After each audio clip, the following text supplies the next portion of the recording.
This hearing will come to order. Today we will receive testimony from David Marcus, head of Calibra at Facebook. On May 9, Senator Brown and I sent a letter to Facebook shortly after it was reported that the company was recruiting financial institutions and online merchants to help launch a cryptocurrency-based payment system using its social network. Our letter asked Facebook for more information about how the system would work, its access to and use of consumer financial information, and Facebook's access to and use of information on individuals or groups of individuals in credit, insurance, employment, or housing. I appreciate Facebook's response last week. Shortly after the letter was sent, Facebook formally announced its intention to launch the payment system, Libra, and issued a white paper providing some information about the project. Since then, U.S. and global regulators have taken notice, including the Federal Reserve, UK's Financial Conduct Authority, Financial Stability Board, G7, and others. Last week, during the Federal Reserve's semi-annual monetary policy report to Congress, Chairman Powell raised concerns about the cryptocurrency's potential for inciting money laundering and financial instability problems, and also expressed concern over customers' privacy. Yesterday, Secretary Mnuchin stated the Treasury Department has very serious concerns that Libra could be misused by money launderers and terrorist financiers. The Bank of England Governor, Mark Carney, said Libra, if it achieves its ambitions, would be systemically important. As such, it would have to meet the highest standards of prudential regulation and consumer protection. It must address issues ranging from anti-money laundering to data protection to operational resilience. Concerns include, but are in no way limited, to how the payment system will work, how it will be managed, and how Libre, the Libra Association, Calibra, and Facebook will all interact. What consumer protections will apply, and potential implications for consumers with respect to financial loss from fraud or the project's failure. How individuals' data will be protected, and how individuals' privacy will be preserved. How the Libra ecosystem interacts with the Bank Secrecy Act and other existing anti-money laundering regulations, and ways that Libra could threaten financial stability and the steps that could be taken preemptively to mitigate those risks. Despite the uncertainties, Facebook's stated goals for the payment system are commendable. According to the World Bank, 1.7 billion adults remain unbanked, but 2/3 of them own a mobile phone or otherwise have access to the internet. If done right, Facebook's efforts to leverage existing and evolving technology and make innovative improvements to traditional and non-traditional payment systems could deliver material benefits, such as expanding access to the financial system for the underbanked and providing cheaper and faster payments. Still, Libra is based on a relatively new and continually evolving technology in which it is not entirely clear how existing laws and regulations apply. I'm particularly interested in its implications for the protection and privacy of individuals' data. Facebook has massive reach and influence within society with over 2 billion active monthly users and access to vast amounts of personal information, including that which is received directly from users and information that can be derived from their behavior, both on and off of Facebook. Libra and Calibra will only expand this reach by increasing commerce on Facebook Inc. platforms. This raises several questions. The Banking Committee has held hearings on data privacy, including as it pertains to the European Union's General Data Protection Regulation, data brokers, and the Fair Credit Reporting Act. Given the significant amount of user information already held by the largest social media platforms and the prospect of gaining even more financial information, Congress needs to give individuals real control over their data. Europe has already done this by imposing obligations on companies and establishing rights for individuals with respect to their data.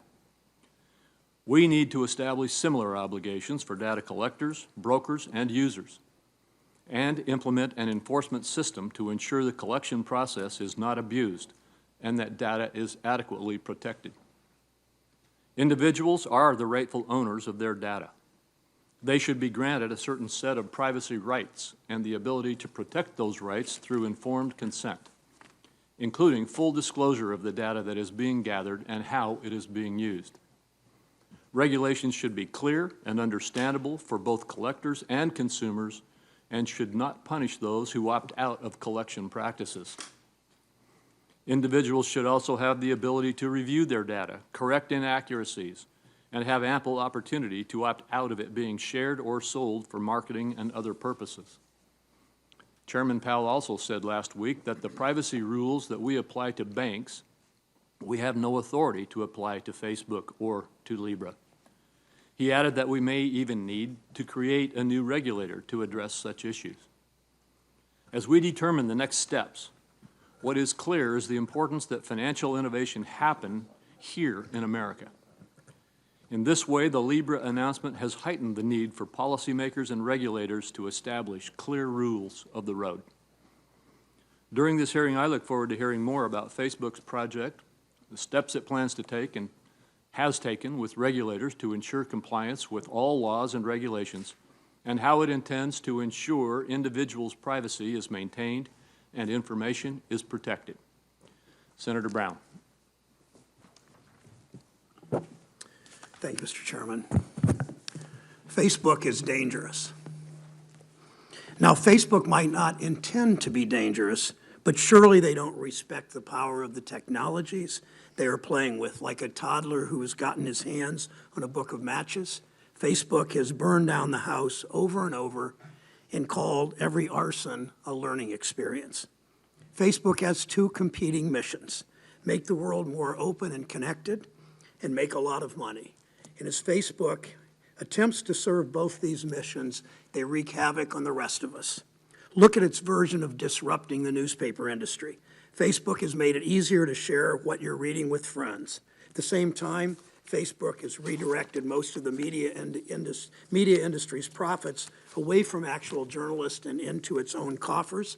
They have done it without the benefit of recreating the local news desk, without conducting the hard-nosed journalism that keeps politicians and businesses honest, and without meeting even the most basic journalistic standards. This kind of creative disruption that doesn't actually create anything is just disruption. Or look at the impact Facebook's profit motive has had on the way it connects people. Facebook and other tech companies will tell you the internet just holds up a mirror to society and reflects what we already are. But that's not true. To be profitable, Facebook has juiced its algorithm to hold up a magnifying glass to society rather than a mirror, kind of like the way I learned in Boy Scouts to use a magnifying glass to burn a hole in a piece of wood. Concentrating our focus on the most divisive issues, pushing the most controversial opinions to the top of our news feeds. Usually those are posts that play on people's fear and worst impulses, but they may not be based on any sort of fact. Facebook does all it can to manipulate its billions of users so it can direct our eyes towards their ads and turn an even bigger profit. This is no exaggeration. In fact, Facebook tested whether it could manipulate our emotions. The corporation ran a psychological experiment in more than 500,000 users to see if it could manipulate our moods. Turns out it can. And that emotional manipulation has led to horrifying results. I don't have to tell you what amplifying our divisions has done to discourse in our country, not just between political parties. I bet half the people in this room, at least, had to block an old high school classmate or even a family member on Facebook. Or look around the world, more troubling. A UN report detailed how Facebook was used to spread propaganda in Myanmar that led to genocide. In the first month of violence, more than 600 members of the Rohingya people were killed. More than 700,000 refugees had to flee the country. I don't think for a minute that Facebook created hate, but we know that their competing missions of connecting people and turning a profit created an algorithm and a business model that intensified it. It's hard to remember a world without Facebook. It's hard to remember a time before we had to tell our kids, be careful what you do on the internet because it won't go away. Today, we expect everyone to know that what happens online has consequences offline. It's just common sense. That's why it's so hard for us to understand why Facebook, the company that ushered in this revolution, doesn't seem to comprehend that its actions have real-world consequences. They don't seem to understand why their intention to run their own currency out of a Swiss bank account, the topic of today's hearings, has been met with such fierce opposition. Facebook CEO Mark Zuckerberg has said that Facebook might be more like a government than it is a company. But no one elected Mark Zuckerberg. And what kind of dystopian government wants to turn families and friends against each other rather than bring people together? Well, maybe I shouldn't answer that. Facebook has demonstrated through scandal after scandal that it doesn't deserve our trust. It should be treated like the profit-seeking corporation it is, just like any other company. Mr. Zuckerberg and his executives have proven over and over that they don't understand that governing or accountability. They're not running a government. They're running a for-profit laboratory. No Facebook executives, to my knowledge, have been harmed by Facebook's experiments.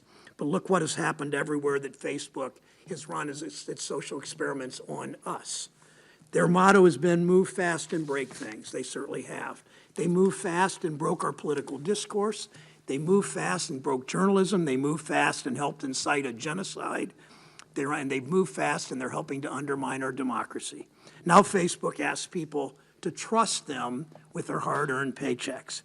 It takes a breathtaking amount of arrogance to look at that track record and think, you know what we really ought to do next? You know what we ought to do next? Let's run our own bank and our own for-profit version of the Federal Reserve, and let's do it for the whole world.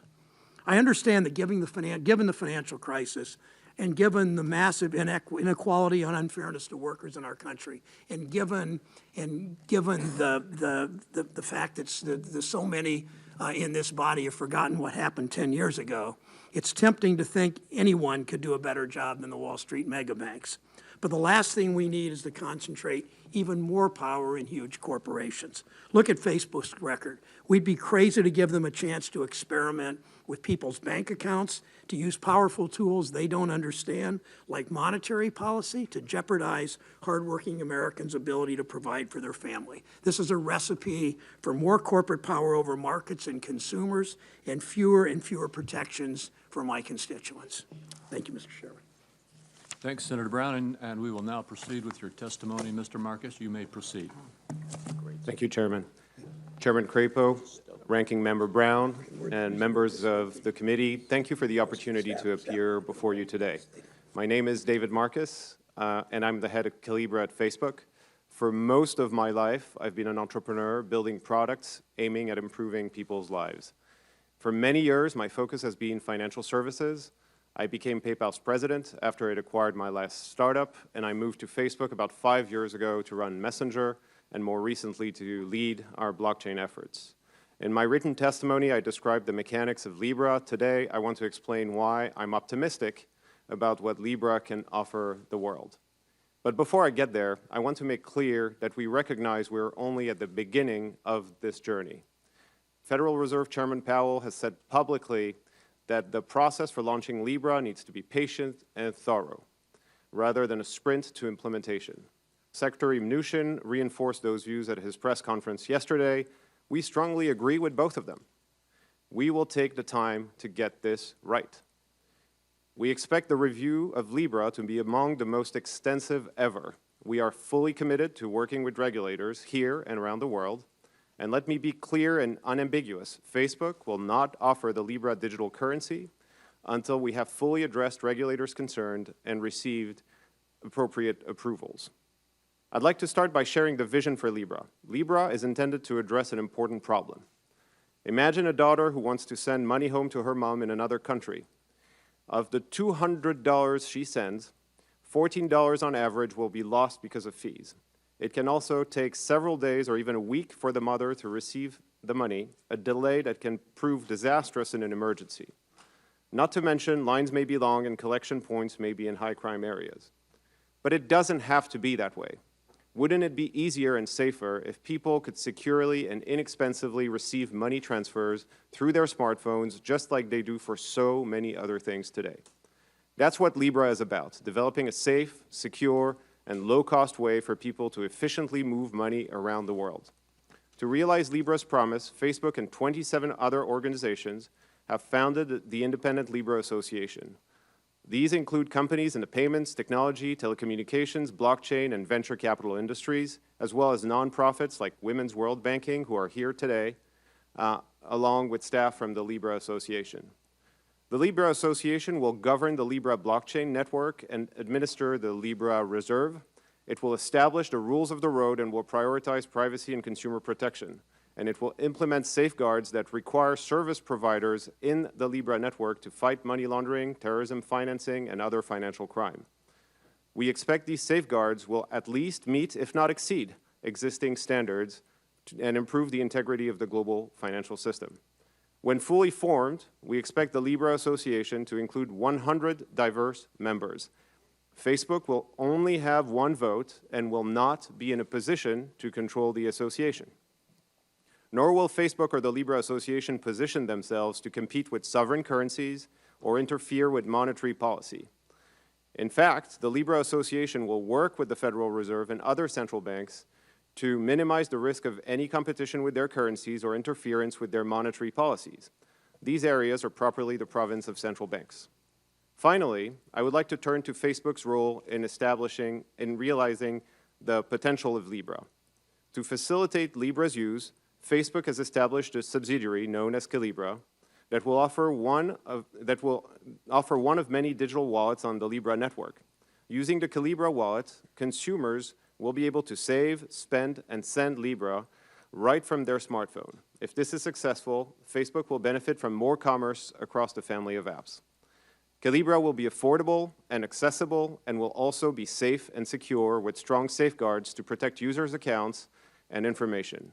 We expect the Calibra wallet will be governed by rules administered or enforced by FinCEN, OFAC, and the FTC. It will also be regulated by state financial regulators. Calibra is committed to protecting the privacy of its customers. The Calibra wallet will not share individual customer data with the Libra Association or with Facebook, except for limited circumstances such as preventing fraud or criminal activity and complying with the law. I'm excited about the potential that Libra and Calibra hold, and I'm proud to have initiated this effort here in the United States. I believe that if America doesn't lead innovation in digital currency and payments area, others will.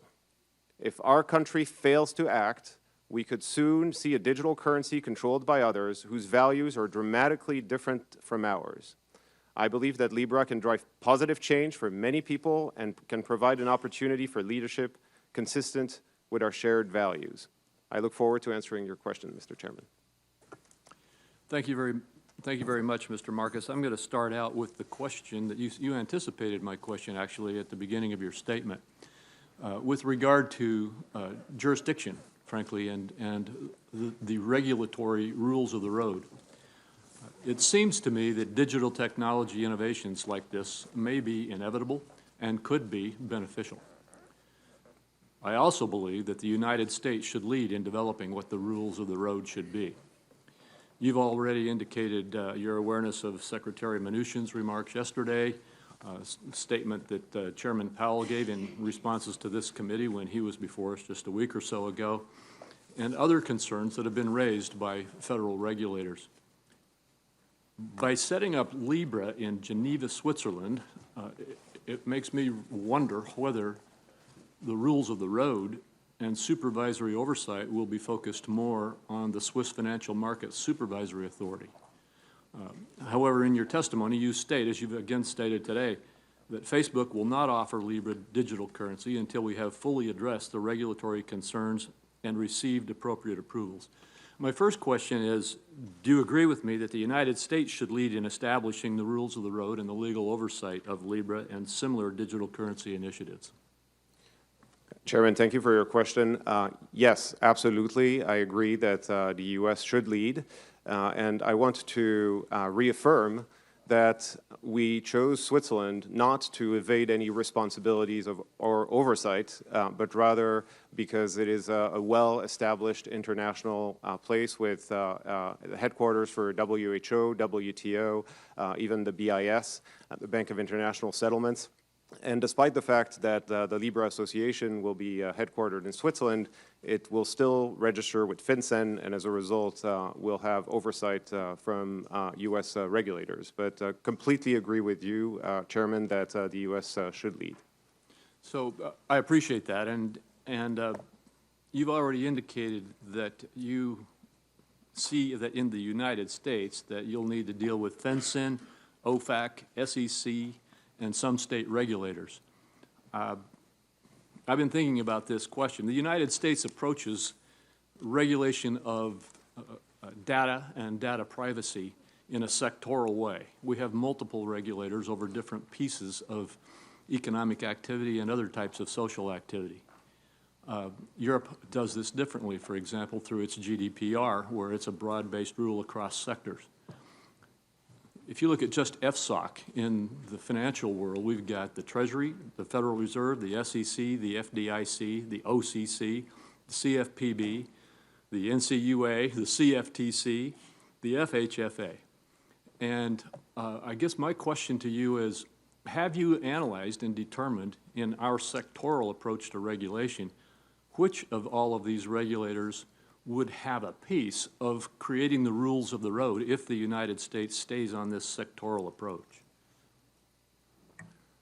Chairman, this is not for me to say, but all I can say today is that we're committed to working until we satisfy all the concerns and regulatory and meet the regulatory bar before we proceed. In the U.S., there are a number of regulators that we're engaged with, and we're also engaged with the G7 working group that includes finance ministries and central banks that are looking into Libra, and we're working collaboratively with them as well. Well, thank you. And it seems to me, I understand that you can't tell us which agencies really are going to take a claim to some piece of what's happening with the establishment of Libra. But you have committed that you will comply with the regulatory requirements of all U.S. regulators. Yes, Chairman. Let me go quickly to one more question. I've got a lot of them. I'll have to submit some of those to you after the hearing. You recently told the Banking Committee that Facebook Inc. collects data from transactions that occur on platform and use it for advertising and personalization. Briefly, would you please describe the personal data collection from on-platform transactions? And what I'm talking about is, will this type of information be collected for on-platform transactions that use the Calibra wallet? For example, when a user buys a product on Facebook through Calibra, will Facebook Inc. allow other digital wallets to be used within its family or products? And if you could, just explain how that will work. Chairman, one thing is really important, and I want to state this very clearly. We will have, with the Calibra wallet, to compete with a number of other wallets that will operate on top of the Libra network. And the Libra network will be interoperable, meaning that wallets can send money from one wallet to another wallet, which is not possible with the current system. And as a result, to earn people's trust, we will have to have the highest standards when it comes to privacy. And the way we've built Calibra is that no financial data or account data that is actually collected in Calibra to offer the service will actually be shared with Facebook. And the way that we've built this is to separate social and financial data, because we've heard loud and clear from people they don't want those two types of data streams connected. So this is the way the system is designed. Now, for transactions that would happen on any of our family of apps, the same way that any merchants completing a transaction, we will offer many options, including, of course, the option for people to pay with credit, debit cards, and other wallets, as well as with their Calibra wallet. All right, thank you. Senator Brown. Thank you, Mr. Chairman. I point out in response to Chairman Crapo's questions, you're the only one with, you can talk about competition, but you're the only one with a reach of 2 billion people, so that's important to remember. Facebook has a long track record of abusing users' trust. You know that, Mr. Marcus. Until recently, you headed Facebook's messaging team as they were allowing You are allowing other companies like Netflix and Spotify and the Royal Bank of Canada access and read Facebook users' private messages. So be clear about what went on at Facebook. Facebook told us they were keeping our data safe when they were really allowing other companies to sift through private messages. You had to shut down those programs after huge backlash. Over and over, Facebook has said, just trust us. And every time Americans trust you, they seem to get burned. Facebook told the FEC in 2012 that it would stop abusing our data, and then last week got a $5 billion with a B, $5,000 million dollar fine for violating that agreement. And as we know, you've even run psychological experiments on users. So sitting here today, Mr. Marcus, after all the times Facebook has abused the public's trust, and you know that, do you really think people should trust Facebook with their hard-earned money? Yes or no? Senator, you heard it directly from Mark, and I will reiterate this, that trust is primordial. I didn't hear it directly from Mark. I'm hearing it from you. Trust is primordial, and we've made mistakes in the past, and we have been working and are continuing to work really hard to get better. And we've invested in a number of programs, notably on privacy, election integrity, and a number of other issues. But I want to answer your question directly for Libra. The reason we designed Libra in such a way that Facebook will only be one among 100 different members of the Libra Association and will have no special privilege means that you will not have to trust Facebook. Well, but Mr. Marcus, you know better than that. You know that only Facebook has access to 2 billion people, and to say that you are just one of many is simply not true. After people's data and private messages have been stolen and sold, after you've let Russian bots try to throw the 2016 election with no contrition, I might add, after you've abetted genocide in foreign countries, you really think people should trust you with their bank accounts in our economy? I just think that's delusional. Let me ask a related question. If you think hardworking families should trust Facebook's monopoly money, I'd like to see how much you and your company trust it. You get a paycheck in dollars, I assume. I assume you get some pretty good compensation in Facebook stock, too. Will you pledge today in this committee that you and your team who are working on this project will accept 100% of your salary and other compensation in this Facebook currency?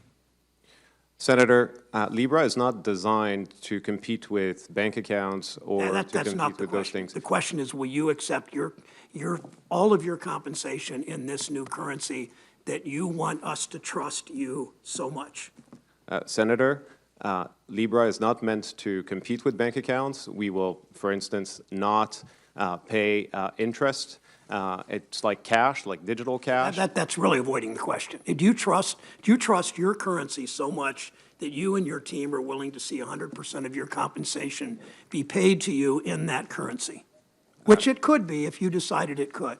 Senator, if your question is whether I would trust all of my assets in Libra, the answer is yes, I would, because it is backed. My question was, and my pay. Do you trust this enough to make your compensation paid fully in your currency?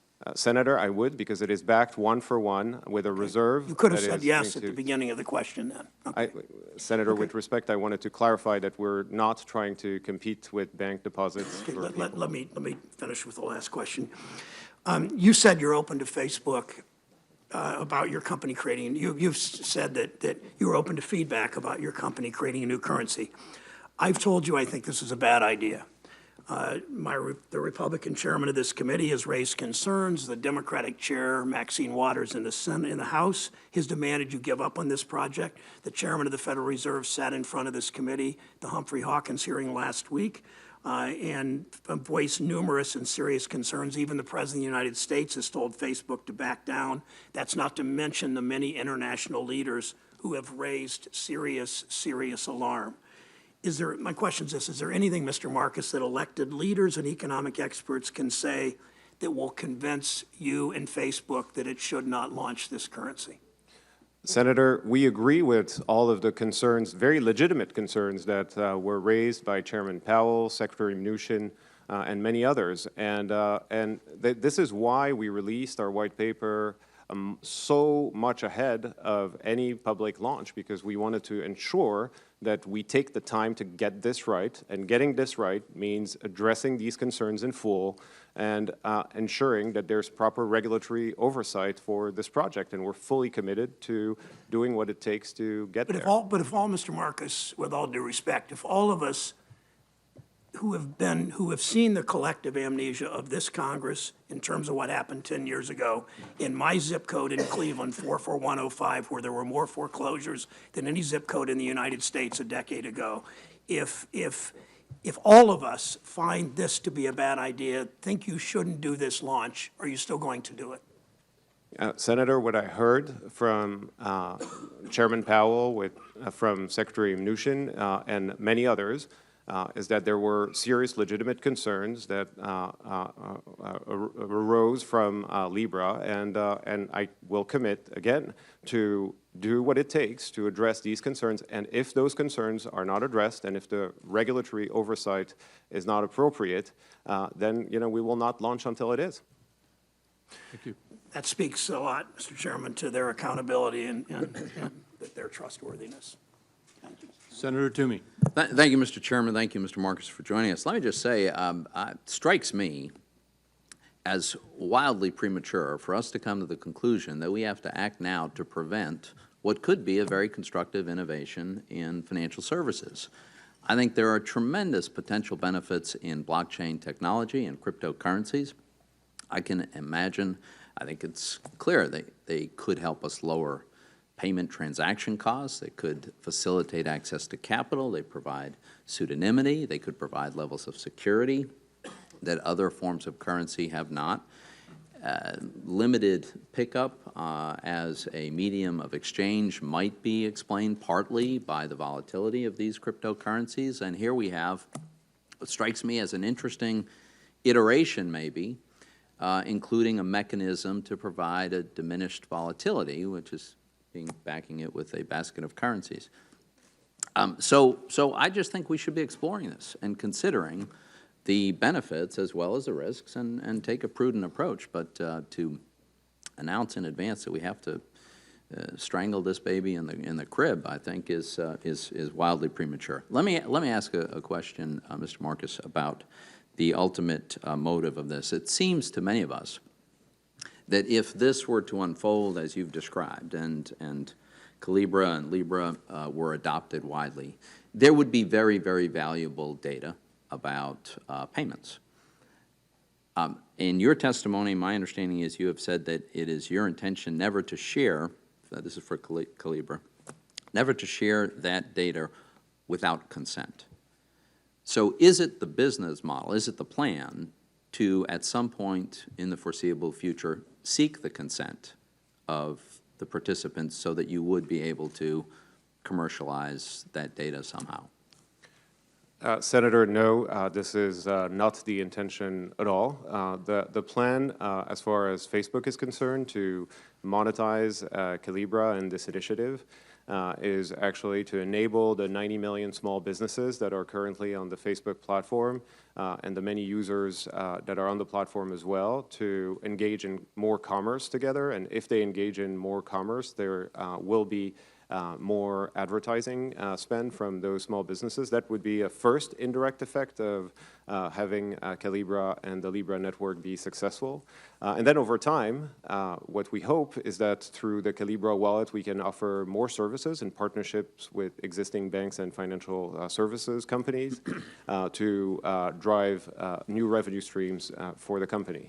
So the intent is never to even seek the consent of the consumer with regard to that payment data, to consent to commercialize it? Senator, I can't think of any reason right now for us to do this. My understanding is that the basket of currencies invested in very liquid, high-quality assets that is used as the to provide the intrinsic value of this currency, there would be presumably income from that. We've got a lot of negative interest rates around the world, but let's assume that we've got more positive interest rates than negative. That generates a revenue stream. And I think from your testimony, the intent is to use that to cover some various costs. But at some point, that could become very, very substantial. And I saw a reference to paying out dividends to the founders, the original investors, but this is also described as a not-for-profit.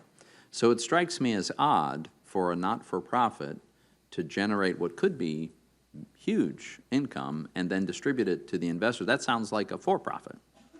And so one possibility is you could pay dividends in Libra to reflect the value of the income from the underlying assets. But could you explain how paying potentially unlimited dividends to the investor is not a for-profit operation? Yes, Senator, thank you for your question. First, I want to address the fact that Libra doesn't pay interest because Libra is like cash and is mainly going to be used as a payment instrument. And as far as the interest and the non-for-profit question goes, the way that this is structured is that it will have some income that is actually targeted towards paying the operating costs of the association and potentially returning some return to all of the organizations that will invest in the ecosystem to make it happen.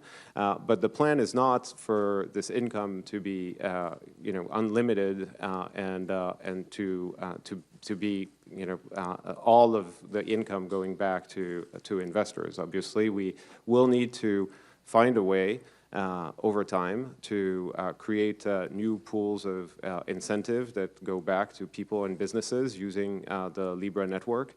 And this is part of the conversation we're notably having on how to manage the reserve and the returns and how to have appropriate oversight on the reserve with this working group that the G7 organized with central banks, finance ministries, and the FSB. And I believe that the reserve will require very specific oversight and regulatory framework in order to ensure proper management. Thank you, Mr. Chairman. Senator Tester. Thank you, Mr. Chairman. Ranking Member Brown, thank you for being here today. David, I appreciate you being in front of the committee. I have some concerns, a number of concerns, one of them being consumer security. In cryptocurrencies like Bitcoin, transactions are final.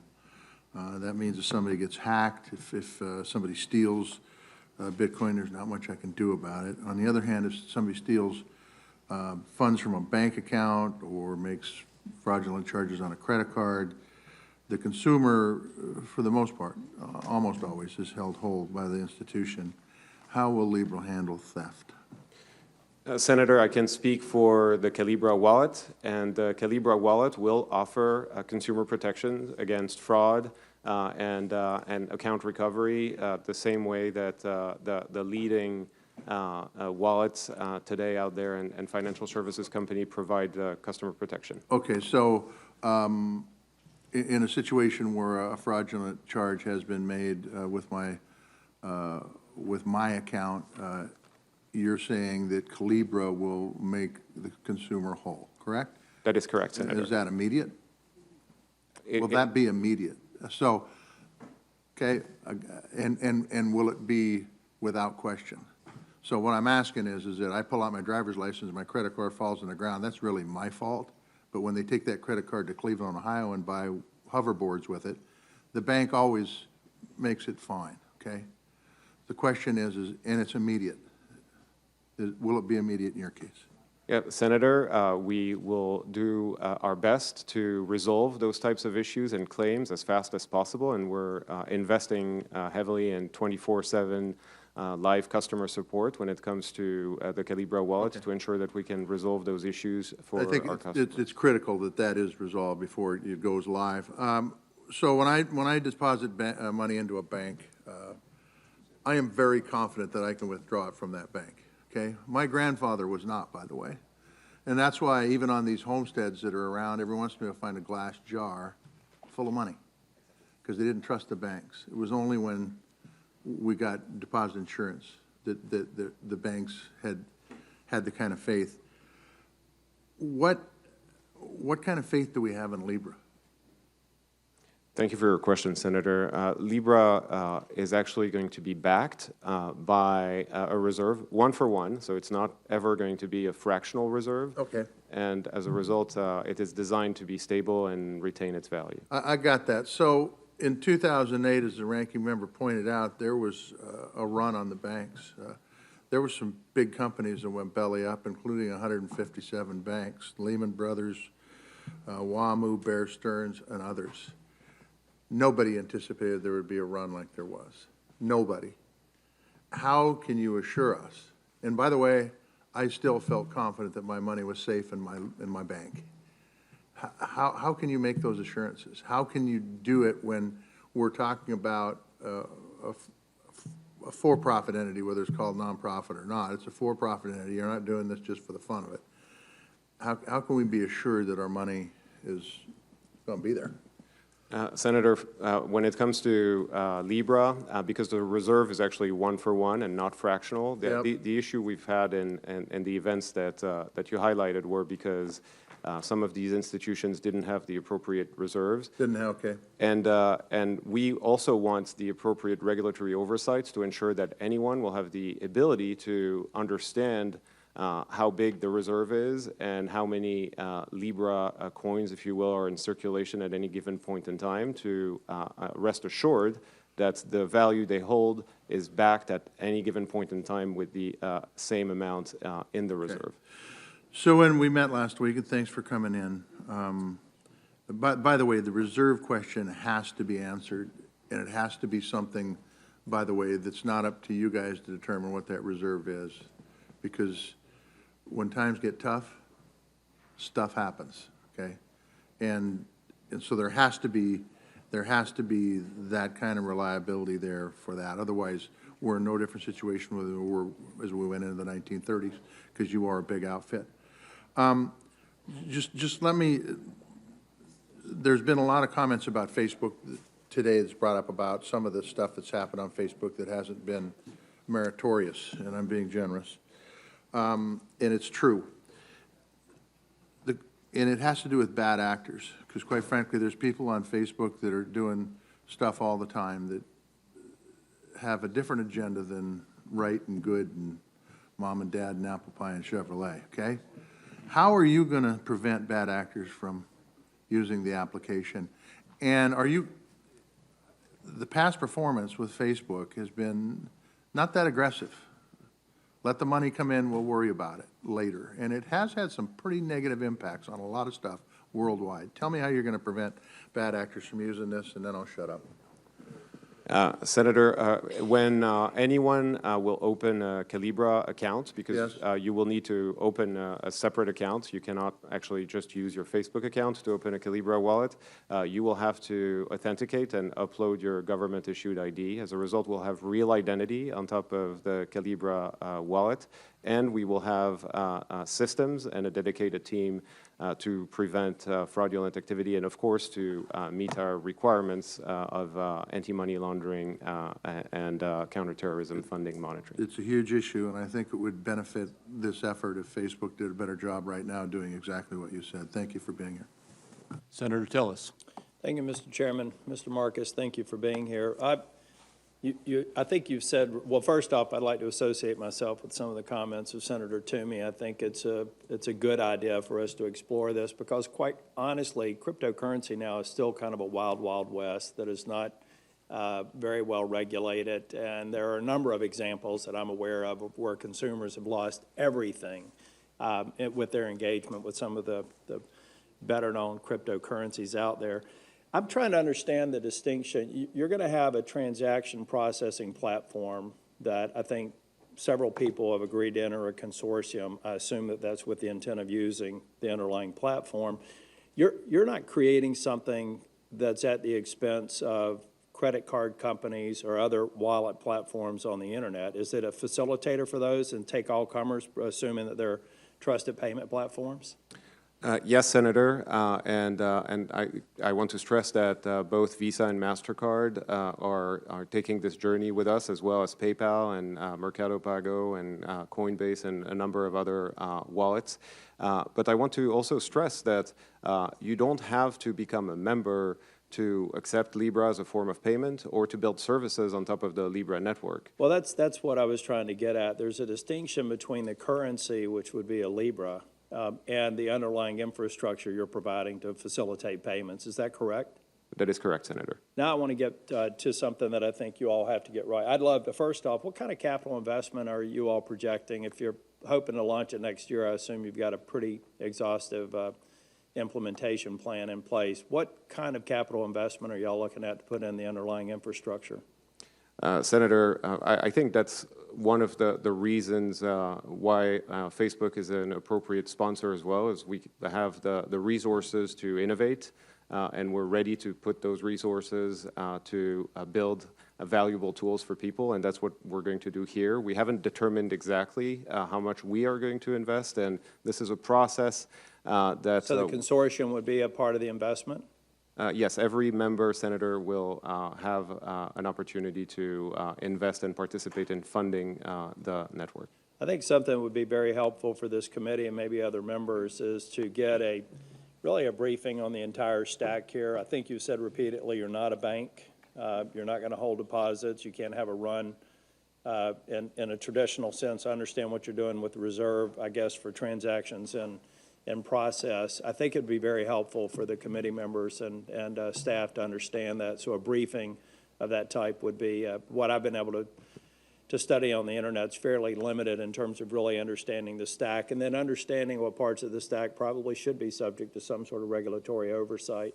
I do want to express a concern. We had a committee hearing on judiciary, I think it was just last week, talking about how social media platforms have been hijacked by transnational criminal organizations, by pedophiles, by sexual predators. I don't think that you ever implemented, or no social media platform, I hope, was implemented for that purpose, but people are smart and devious and they hijack it. I hope that as a part of your implementation, you're looking at all the ways that your payment platform, like all the other ones, could be potentially exploited for criminal activities. And it's another reason why I think a briefing on the fuller architecture, the implementation timeline, maybe your own suggestion of where regulatory oversight would be pretty important to making sure you're going to create a trusted platform. We need to get that kind of information to the committee and to the members who are interested in digging in.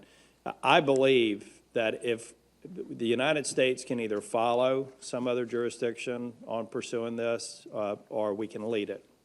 And I believe in the same way that we have the gold standard for banking system in the United States, we have an opportunity to set an international standard that will ultimately provide greater consumer protections for a lot of the other upstart equivalent, not exactly equivalent architecturally to what you're planning on doing. So I think it's worth you all doing this. I do have concerns about privacy, about potential exploitation of the platform, but I believe the United States, our regulatory environment, and a consortium that's well-funded is more likely to produce a gold standard, something that does drive down the cost of transactions, actually providing better value for people who have the least amount of money to pay the transaction fees that they're paying today. So I look forward to seeing this develop. Thank you.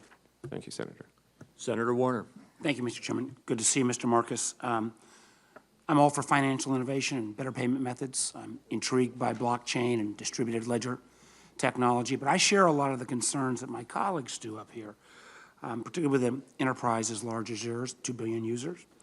If we look back and during the antitrust investigation of Microsoft during the 1990s, the Justice Department found that a key strategy that Microsoft used, which was called internally, dubbed embrace, extend, extinguish. The gist of this strategy was to go out and find a new technology and then either copy it or buy it up. I'd call it catch and kill. It has been a technology, or it's been a methodology that Facebook has used extraordinarily effectively, buying up or copying other emerging technologies that might be disruptive to your dominance. Now we move into blockchain, which again has the ability to be extraordinarily disruptive. Why shouldn't we view Facebook's efforts here with Libra and Calibra simply as another manifestation of the catch and kill approach? Senator, I'm glad you asked that question because the way that we have developed the technology, the early technology for Libra, is that we've invested, we've put our best engineering talent in building the code base, the technology for the Libra network. And then what we did is we open sourced it. And as a result, it doesn't belong to us anymore. It is now belonging to the community, and they will help build the code, and we will relinquish our control over both the code base and the network through the process. Well, let me follow up then, because will you commit that Facebook will not develop preferential incentives that unfairly tie Calibra, which is going to be your money-making venture, to other Facebook products as a way from prohibiting or Libra users to use wallets other than Calibra? Senator, I'd even go further, which is that not only have we started the technology and shared it in open source, but the network is actually completely No, that's not the open. question. The question is incentives within your existing products. You didn't answer Chairman Crapo's question, where he said, with your dominance, how do you make sure that your already existing global platforms like WhatsApp and Messenger will actually support third-party wallets? Will you at least clarify your answer to Chairman Crapo's question and say Facebook will make sure that WhatsApp and Messenger will support third-party wallets?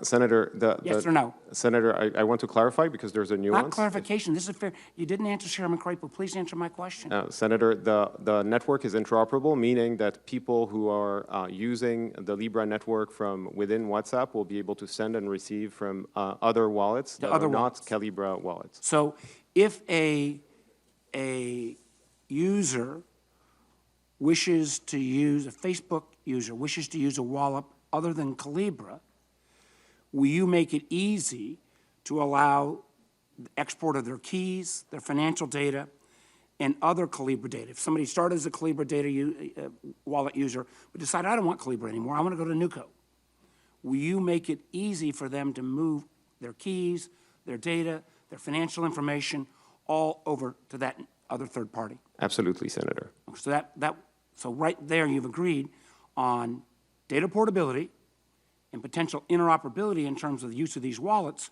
So my hope will be you'll have that same approach when I lay out my legislation for data portability and interoperability on existing platform use. So I hope your commitment on Calibra will extend to your current applications as well. Can I get a commitment there as well? I cannot commit for other parts of the company. Well, I appreciate your team who has been willing to work with us, but it would be really great if you go ahead and make that same commitment on Facebook basic products, because if we want to bring in competition, you've got to have that data portability, interoperability. But at least on Calibra, you are on the record as making sure that you will put no barriers in place to moving from one wallet to another. Senator, we believe that this is actually primordial for the Libra network, that consumers have the ability to move from wallet to ensure that there are good competitive dynamics that work in favor of consumers. We really believe that. And so, again, I'll come back again to Chairman Crapo's question about your globally dominant platform products already in terms of WhatsApp and Messenger. They will support third-party wallets other than Calibra. Senator, I want to clarify, which is that... And every time you start with, I want to clarify, gives me great level of pause. Chairman Crapo's asked the question, I've asked the question. Seems to me pretty simple. WhatsApp and Messenger, globally dominant products. Will they support third-party wallets, or will they have incentives that will push people to simply using the Facebook product, Calibra? So this is why I want to clarify, Senator, if I may, because it's a nuanced answer. If your question is whether we will embed other wallets inside of WhatsApp and Messenger, the answer is no. If you're asking whether other wallets will have a full interoperability, meaning that you don't have to use the Calibra wallet inside of Messenger and WhatsApp to be able to send or receive money to people who are using the Calibra wallet inside of Messenger and WhatsApp, the answer is yes. Embedding is different than putting preferential treatment and preferential areas. I didn't get to the questions around third-party developers having some concerns about giving access. But again, Mr. Chairman, I think some of your questions that you've asked is one of the reasons we're going to need to take a great deal of time to work this through. Thank you, Mr. Marcus. Senator Rounds. Thank you, Mr. Chairman. Mr. Marcus, thanks very much for appearing here before us today. Before I begin my questions, I just want to take a moment to commend the South Dakota Division of Banking for their forward thinking and willingness to allow for innovation in the digital currency space. Another founding member of the Libra Association, Anchorage, just received permission from the Division of Banking to become a South Dakota chartered trust company. Thanks to the business-friendly climate in my state, Anchorage, which is a Silicon Valley crypto vault company, has chosen to open its second headquarters in Sioux Falls, South Dakota. Now, the significance of this extends far beyond the borders of South Dakota. Our Division of Banking should serve as a model for how governments can study and learn about digital currencies, and while at the same time allowing pioneering companies like Anchorage to innovate and try out new products and services. So once again, congratulations to Anchorage and welcome to South Dakota. I'm curious, I've had an opportunity on several different occasions to travel to Africa and to watch what's going on within Africa and the challenges they have there with very small amounts of value within their own currencies. And yet on a day-to-day basis, there's literally millions of people there that look to buy very small incremental items on a day-to-day basis. They don't have any type of a product out there today really that works well that's internationally based. Can you talk a little bit about what you see in other countries, the direction they're going, and what the opportunities are for this type of a platform to allow a very simple and inexpensive way to transact for values received or currencies or products, commodities, and exchange without a high cost of doing so? And just a thought in that regard. I haven't really heard that discussed yet today. I appreciate your question, Senator. The way that anyone in the world will have the ability to use Libra using the wallets of their choice will be to install a small app on a $40 Android device with a basic data plan.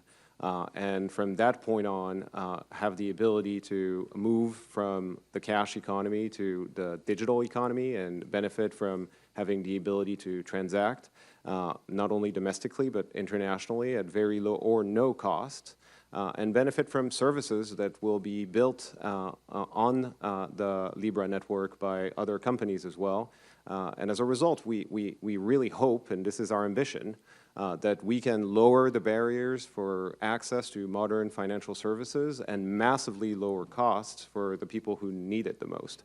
And in the process, potentially also lower access to capital, because if suddenly you have a global platform that enables free or low-cost money movements, then access to capital should be cheaper, and the barriers will be lower as well. See, I think you're going to have a lot of competition.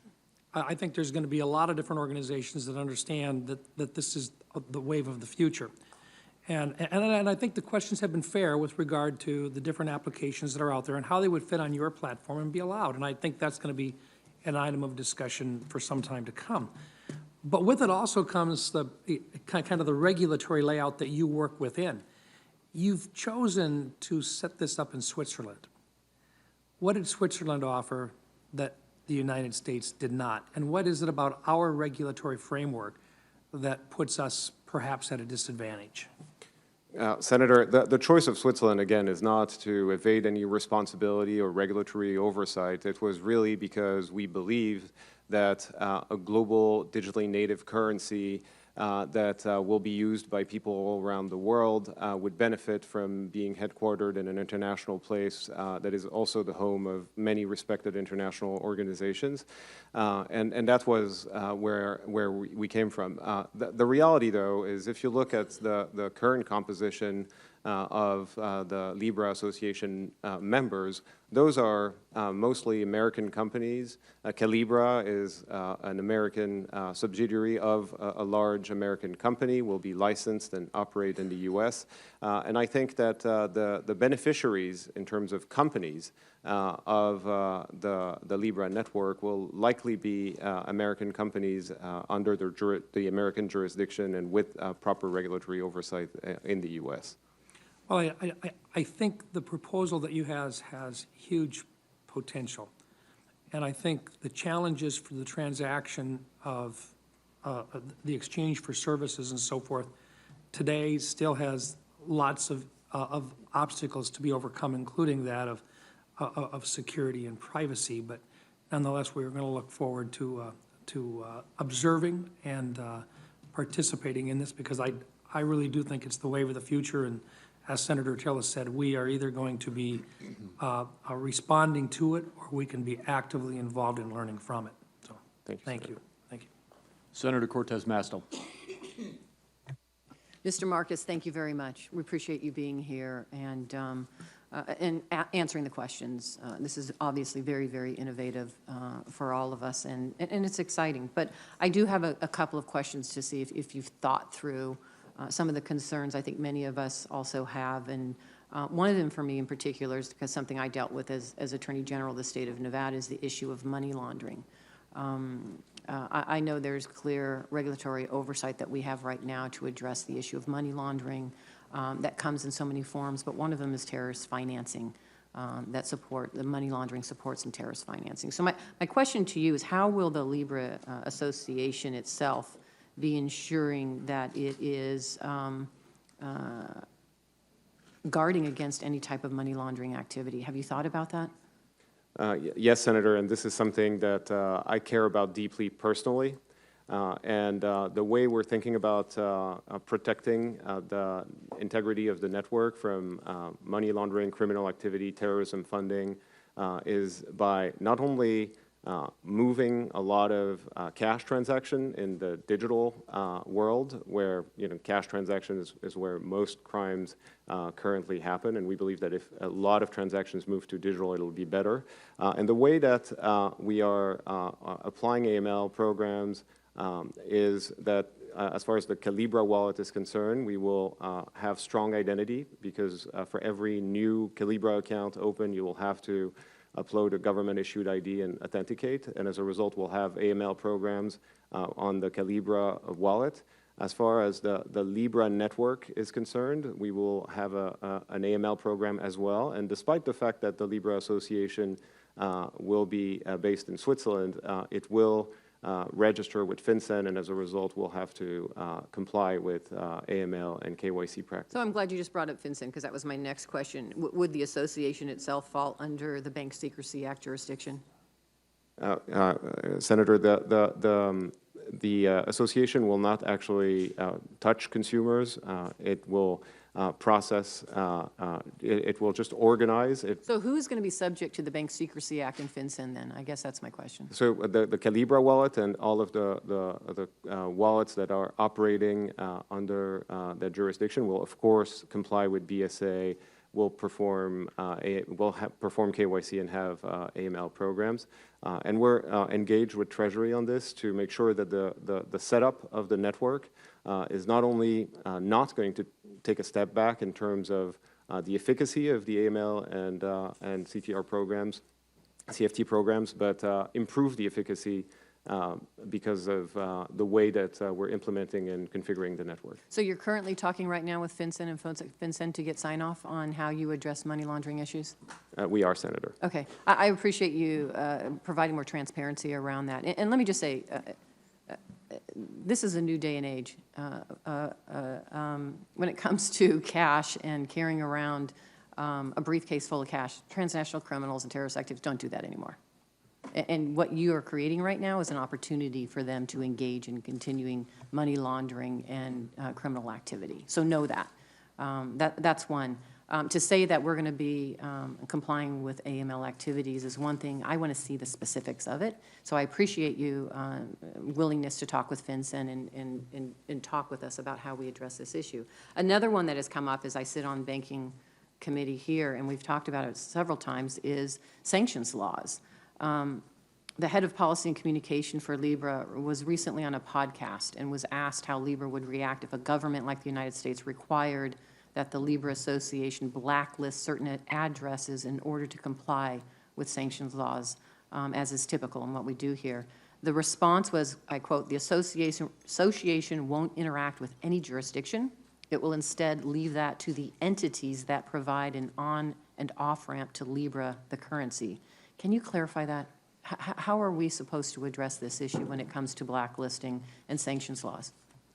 Senator, this is a question that we're also engaged with the Treasury Department on, and the one thing that we have committed is that we will respect the travel rule and as a result, perform the right checks, and including OFAC checks. And this is definitely true for the Calibra wallet.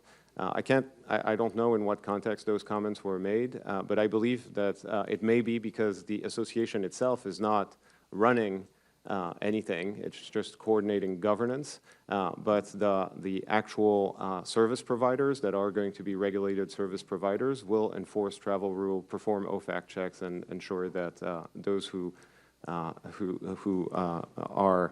subject will, of course, perform those functions. Thank you. I notice my time is up. I have further questions. I'll submit those for the record as well. Thank you. Thank you, Senator. Senator Kennedy.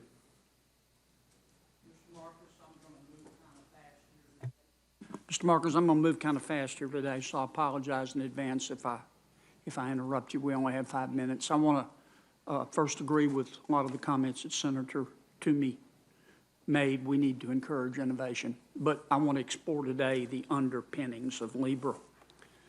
Can we agree that a banker should be trustworthy? Yes, Senator. Can we agree that a banker should be honest? Yes, Senator. Can we agree that a banker should respect a customer's privacy? Senator, yes, of course, but we are not going to engage in banking services. Can we agree That's that, what you're asking.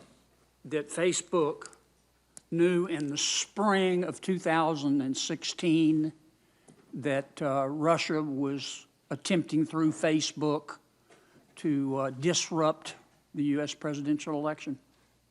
Senator, with regards to those events, we definitely moved too slow, and we've learned... Isn't it true that your general counsel and your chief security officer knew in the spring of 2016? Isn't it true that Mr. Zuckerberg and your CFO, Ms. Sandberg, I believe, knew in December of 2016?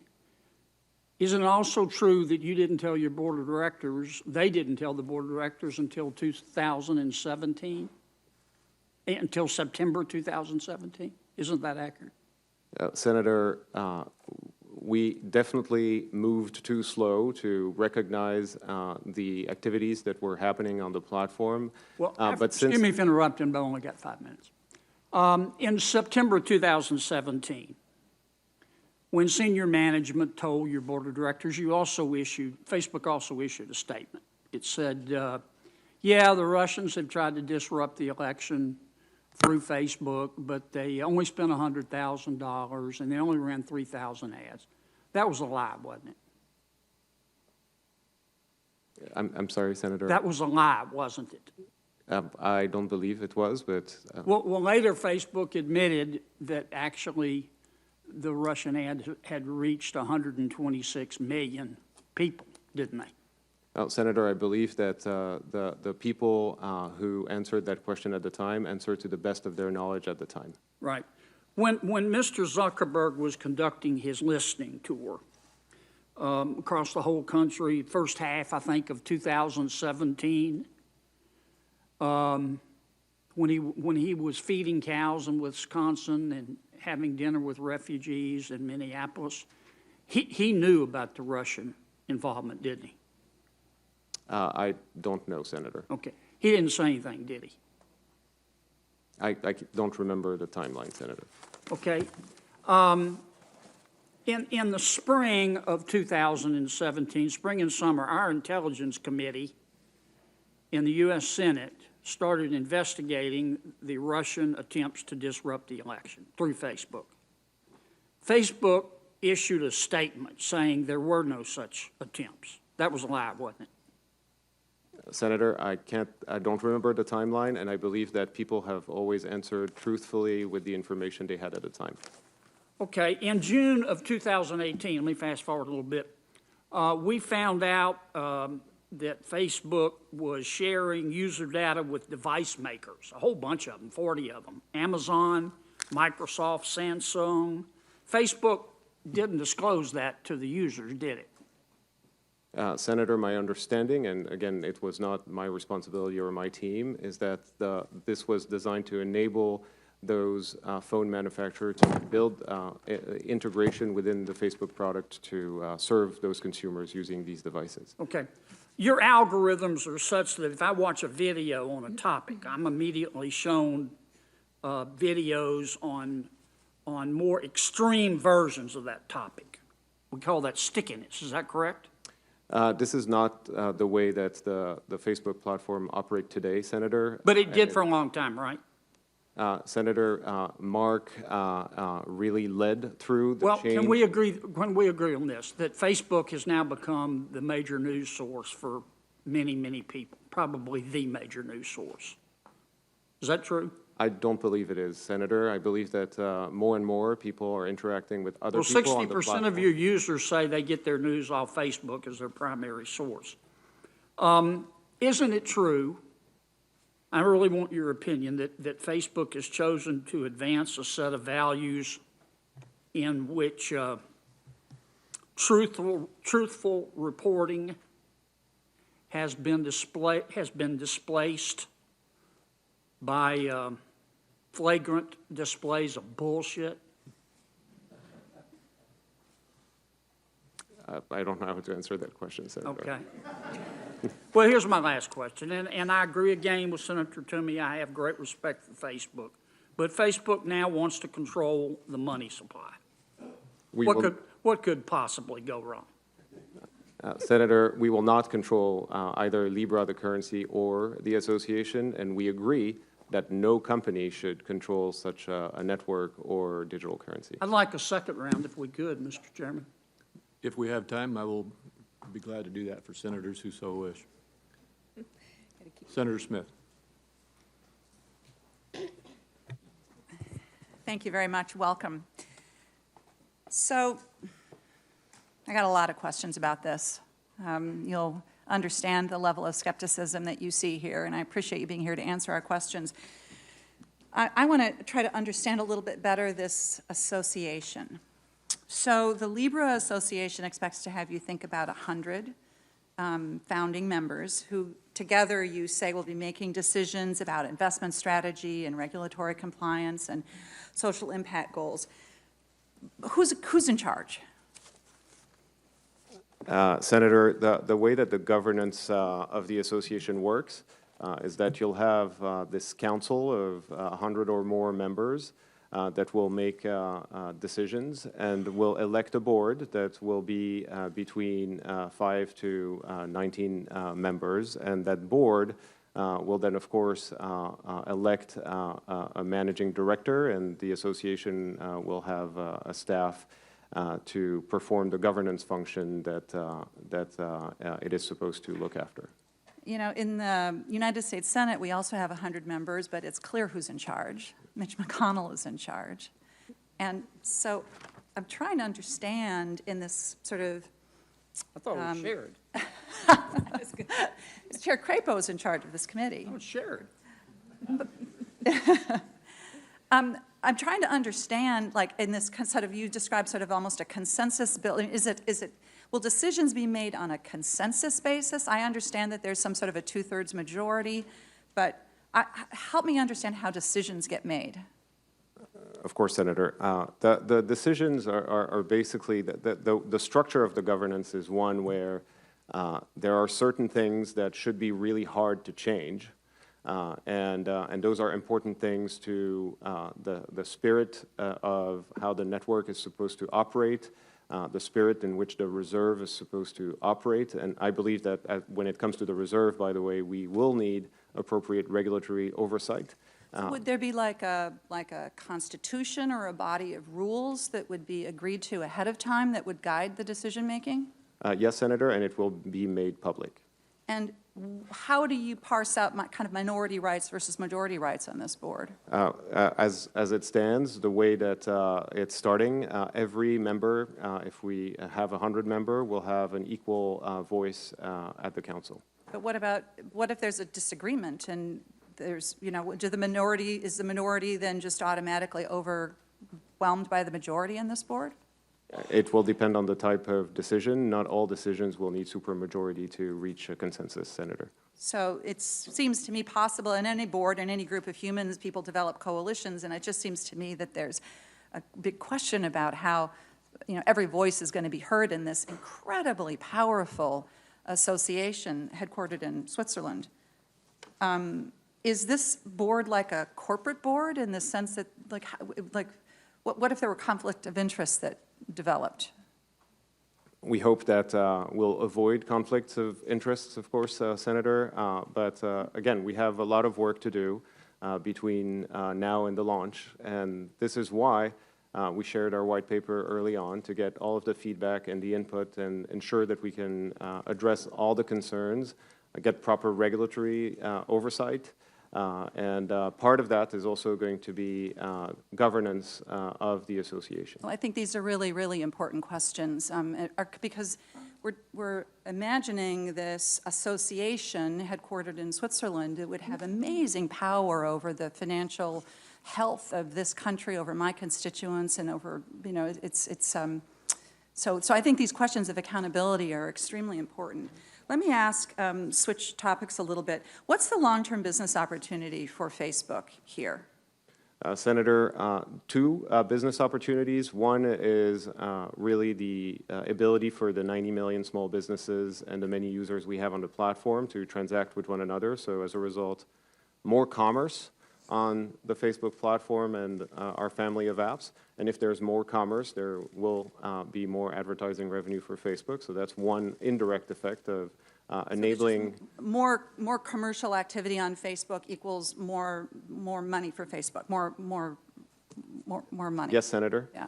And the other part of it is if we earn people's trust with the Calibra wallet and they decide to use it over time, we can offer, in partnerships with financial institutions and banks, other services that will be new sources of revenue for the company. So competing on wallet, getting a bigger market share of wallets. But it seems to me, I know I'm out of time, Mr. Chair, but it seems to me that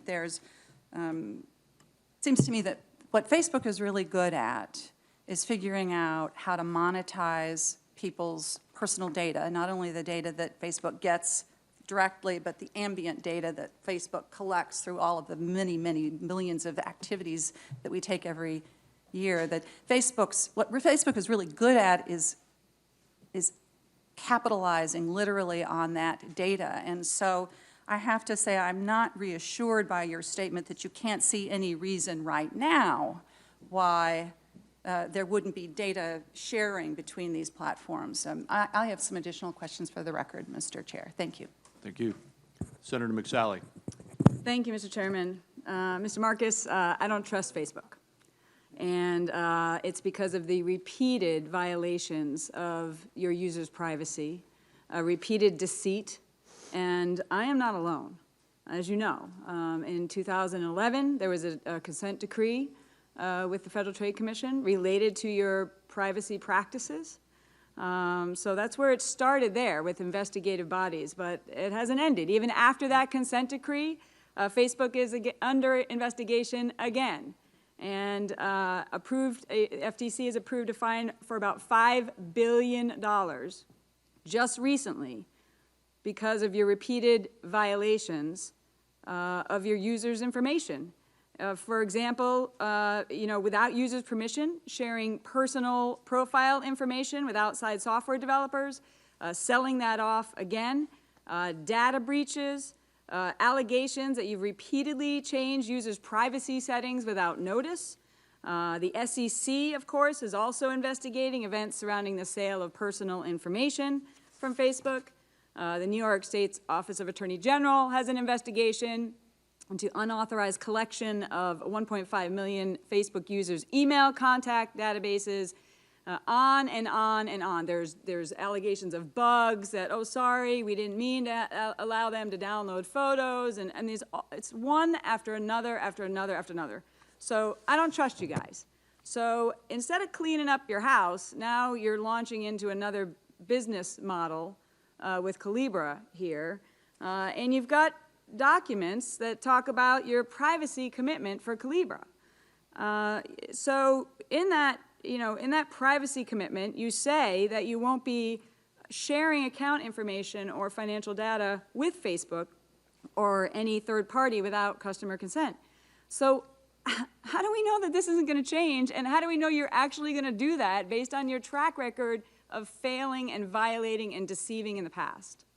It's a totally fair question, Senator, and I want to answer it in two parts. The first is that, as you know, we've been working really, really hard on addressing the issues, some of them you've raised. We have invested incredible resources in election integrity and privacy. Mark has made it his top priority. And we will continue to do that until those issues are fully resolved and addressed to satisfaction. On the Libra side, we have designed this network in such a way that Facebook doesn't and won't control it or the currency, and that there will be plenty of competition. And I want to take a moment to explain why there will be a lot of competition. First, there's interoperability. So regardless of the wallet you choose, you'll be able to pay across wallets, which is currently not possible. Look, I don't want to get into the technical stuff. I'm talking about the trust issue. So you violated privacy in the past as a company.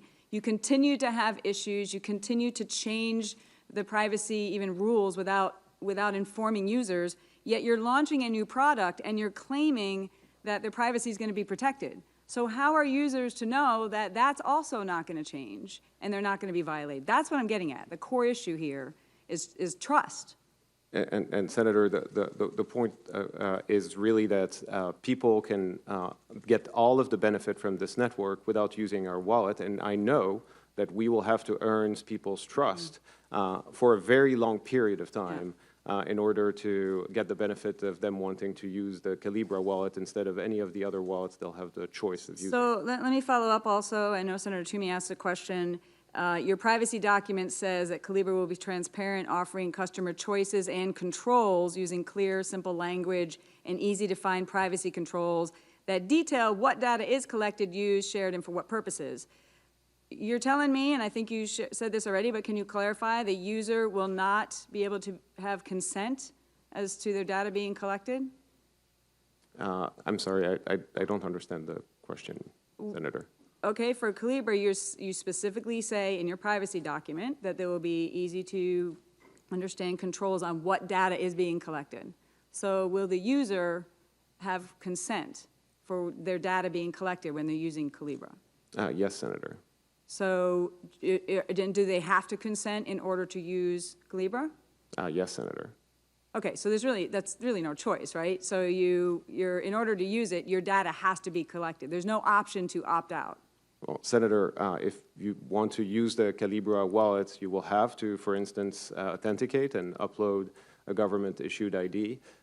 And if consumers don't want us to collect that government-issued ID, for instance, at the very first step, then, of course, they won't be able to use the service because we will be compliant to KYC regulation. So what's the business model of Calibra then? You mentioned the interface with Facebook just recently, that the more people are using it, the more people will stay on Facebook, and then you can just continue to collect their personal information and target them with ads and sell off their information. Is that the business model of Calibra, or how are they going to make money? With respect, Senator, that's not what I said. But what I said is... But that's actually what happens.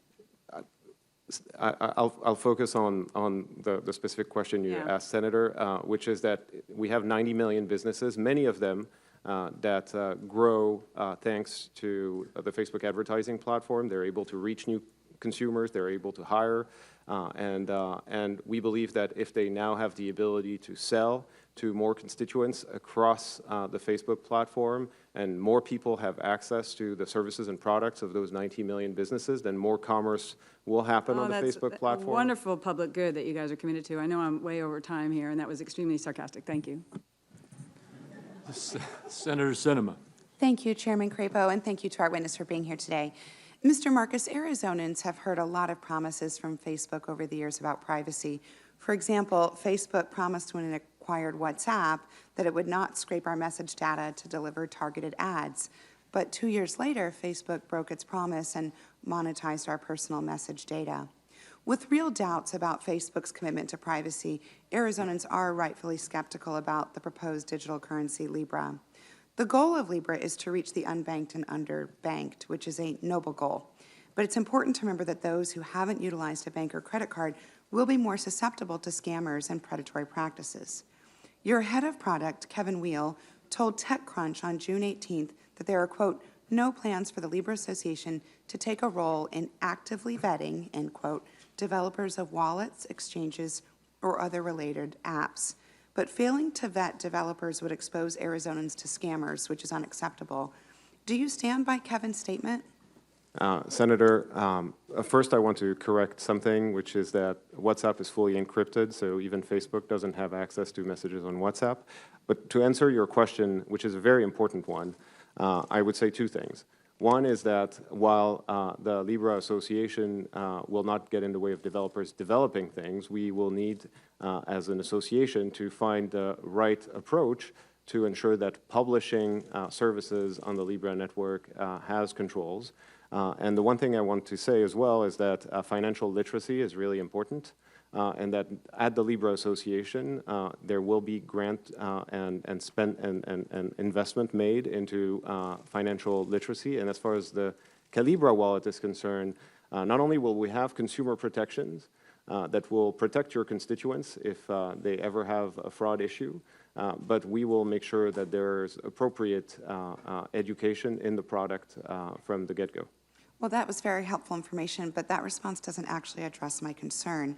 Because if Libra's goal is to reach a population that studies show are especially vulnerable to financial fraud and abuse, without more vetting processes for these developers, Arizonans will be more likely to be scammed using Libra, which can jeopardize their hard-earned savings and financial security. So while we're on the subject of scams, here's a hypothetical scenario for you. Let's say an unsavory app developer that's based in Pakistan utilizes an exchange that's based in Thailand to rip off an Arizonan who's using a wallet that was built in Spain. So they steal all of their Libra. And that, of course, is minted by an association based in Switzerland. So which law enforcement or governmental agency in which country does the Arizonan call to seek his or her legal and financial recourse in this situation? That's an excellent question, Senator. And the answer to that is that your constituents will likely use an American, US-based wallet provider that will have consumer protections and that will make your constituents whole if something bad happens to them. So in my scenario, this Arizonan was using a wallet that was built in Spain. Would they still have access to American recourse for legal and financial problems? Senator, it will depend on the wallet consumer protection, the same way that today you have different consumer protections and services offered by different financial institutions and others. So, and I believe that it will be the role of the Libra Association to ensure that there's proper education so that consumers can make informed choices. Well, I think the point here is that despite having legal and technical background in this room, this is a difficult question to answer. You posited that they would likely be using an American wallet, but if they were using a wallet from another country, that complicates the answer. This is a real challenge, and Arizonans deserve answers on what rights they would have as consumers and how they would use them. I also have some national security concerns. Despite granting anonymity, traditional cryptocurrencies are not the first choice of drug cartels, terrorists, and human traffickers because cryptocurrencies aren't very easy to use. But Libra is not a cryptocurrency. It's a digital currency that promises both anonymity and ease of use, which raises concerns about its potential exploitation for illicit purposes. I'm concerned that drug cartels and human traffickers, major problems, of course, in Arizona and border regions, may try and use Libra to finance their operations along our southern border. Your testimony says that you'll comply with the rules set by the Office of Foreign Assets Control with respect to financial sanctions. But if a drug cartel or one of its sanctioned persons attempts to complete a transaction using Libra, would you comply with OFAC policy, or would you allow a drug cartel transaction to be added to the ledger? Senator, first of all, Libra is not anonymous, so we will have an AML program, and as far as the Calibra wallet is concerned, we will have full KYC and AML programs. As a result, those types of activities will be very difficult to conduct on this network, and you have my commitment that we will take the time before launch to ensure that the network and the proper measures are taken to avoid this network to be used for other purposes than it was designed for. Thank you. Mr. Chairman, my time's expired. This is just a proposal, but Folks in my state are concerned, and we need better answers. So I look forward to working with you in the committee on this. I yield back. Thank you. Senator Cotton. Mr. Marcus, thank you for your appearance and your testimony. Your CEO, in testimony before Congress, referred to Silicon Valley as an extremely left-wing place. That's why so many center-right voices have concerns about censorship on platforms like Facebook, but also Twitter and Google and so forth. I worry about the possibility that a digital wallet and digital currency like Libra could extend that into the payment system. There is reason to worry about that because Democratic members of this committee have made it a habit of contacting major financial institutions and encouraging them not to do business with, say, gun manufacturers or with government contractors who serve ICE or the Customs and Border Patrol.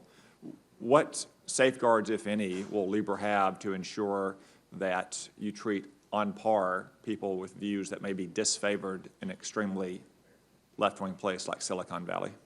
I appreciate your question, Senator, and you're right that Silicon Valley tends to have a bias, but I want to reaffirm that Facebook is a technology company where ideas across the political spectrum are welcome and treated equally.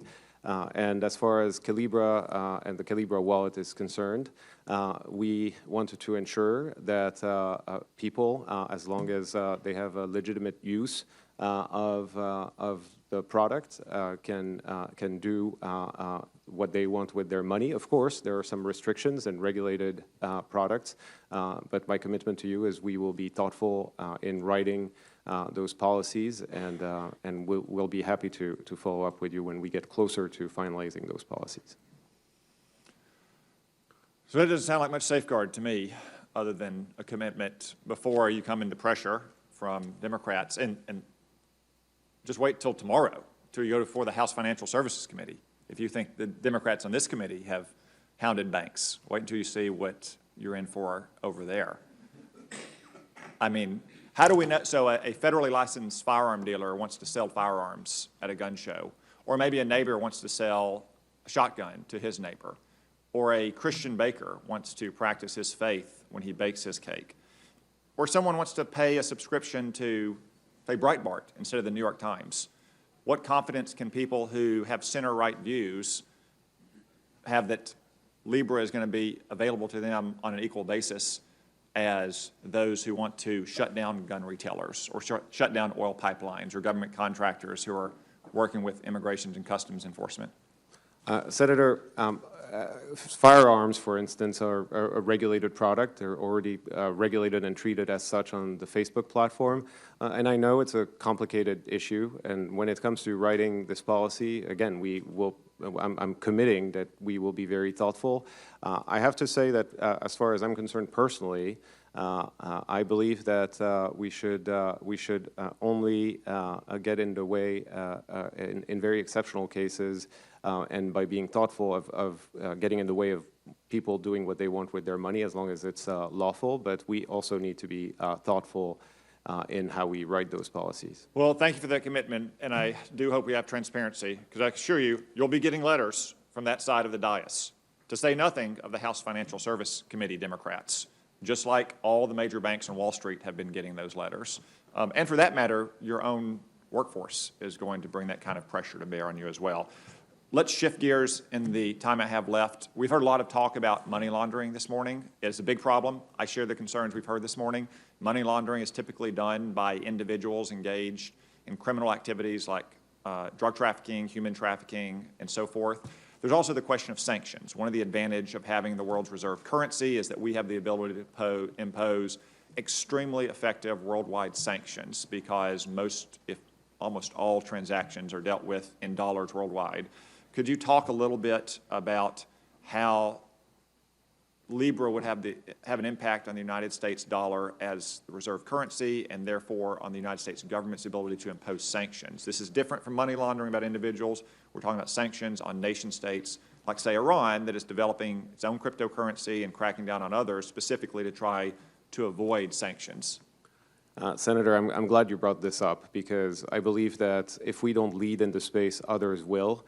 And the same way that we will end up having two internets and two different infrastructures. We will have two different financial systems and two different financial networks, and one will be out of reach of sanctions that are so effective in enforcing our foreign policy and preserving our national security.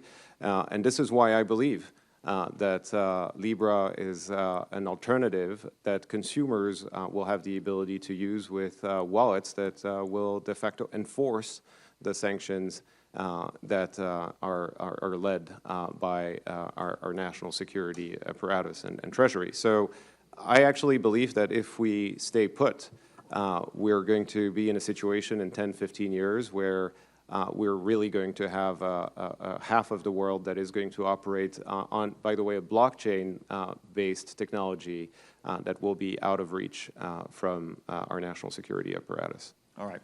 Thank you. Senator Schatz. Thank you, Mr. Chairman. Mr. Marcus, thank you for being here. So on cybersecurity, on foreign interference, on privacy, on extremism, on fake news, is it fair to say you're still working on solving those problems as a company?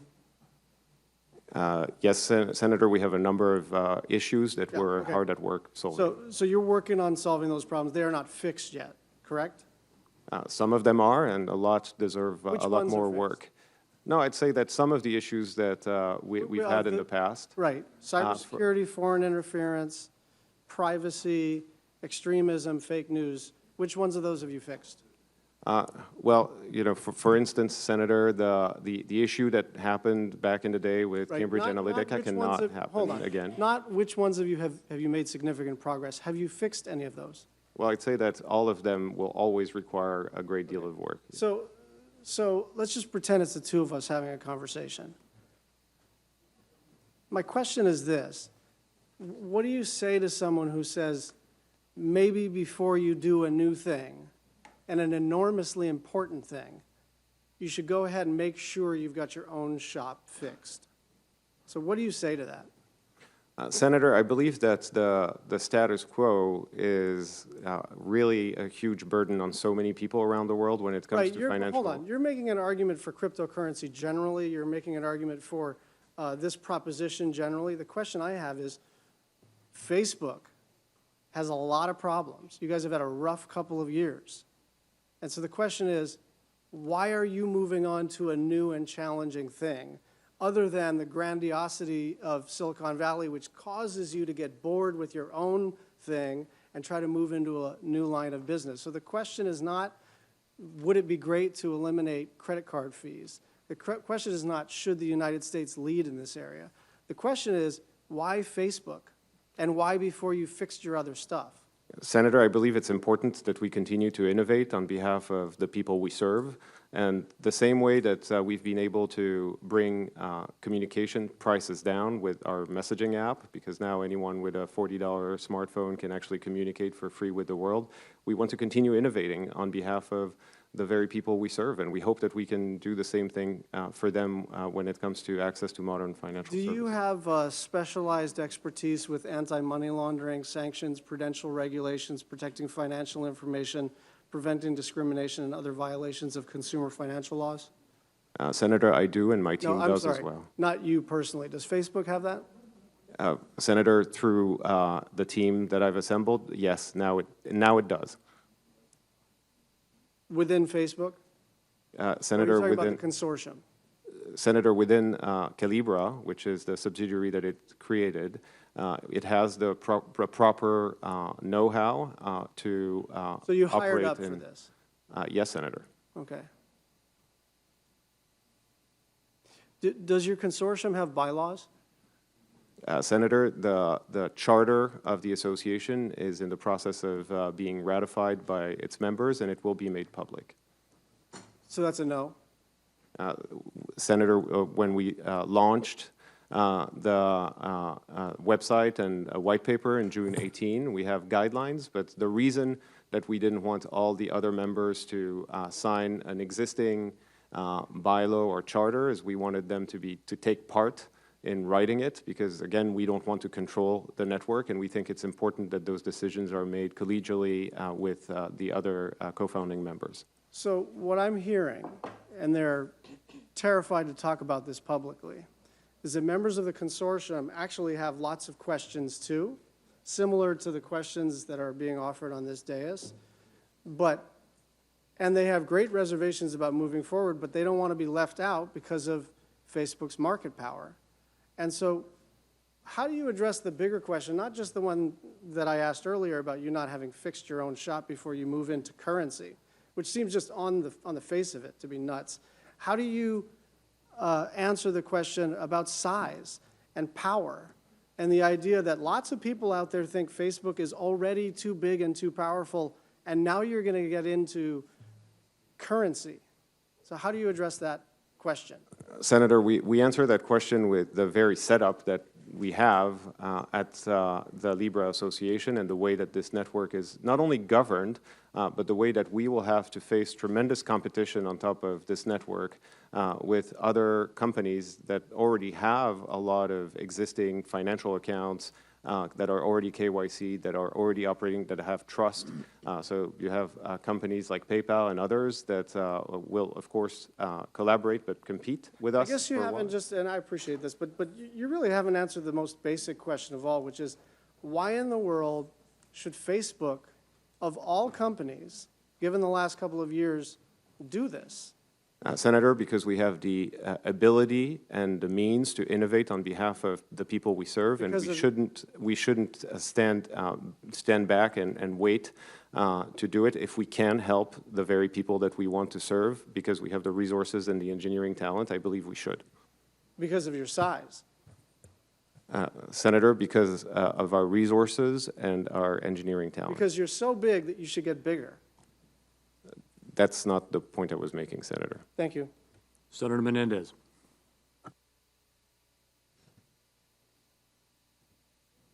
Excuse me, you're right. Senator Jones. Thank you, Mr. Chairman. Thank you. Mr. Marcus, I want to talk quickly back to some of the money laundering issues that I've got real concerns about. And I understand that Calibra is committed to verify users and those kind of things, but for money laundering purposes, if you've got a worldwide issue and you've got partners all over the world, how are you going to get your partners to verify these third-party products, and how are we going to prevent this money laundering? I think I think that's a major concern. How are you going to deal with your partners? Senator, first I want to commit that we will not launch until we've satisfied those concerns with Treasury and other regulators around the world in how the network is configured and it operates. But more practically, the way that the network is going to operate is that all the on and off ramps will be regulated and will have proper KYC and AML. As a result, activities such as money laundering, terrorism funding will have an opportunity to be monitored.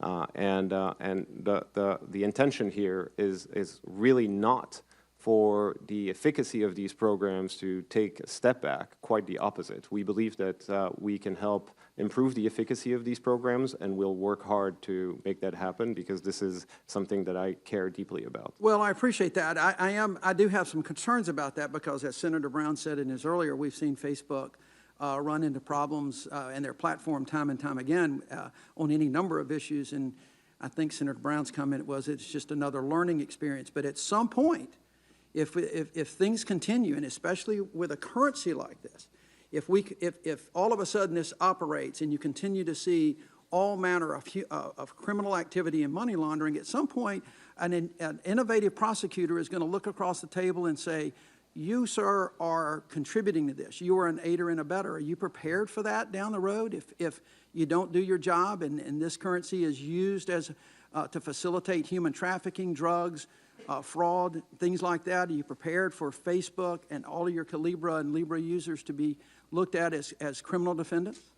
Senator, we're prepared to take the amount of time that will be required to ensure that those things don't happen and that we improve on the efficacy of these programs. All right. We really don't want this creation to be a tool for these types of activities. And this is why this time, before launching, we're taking so much time and sharing our plans early on, and have started this long consultative phase. And I didn't mean to imply by my question that you're intending to do that. I know that, but I also know there's unintended consequences. And if things don't go right, at some point, somebody's going to have to step up. So But thank you for that. The other thing I want to talk about briefly is taxes and how some of this will be taxed. As you know, the current IRS law treats digital currency as property, which means under current law, every single transaction or purchase made with Libra will be a taxable event.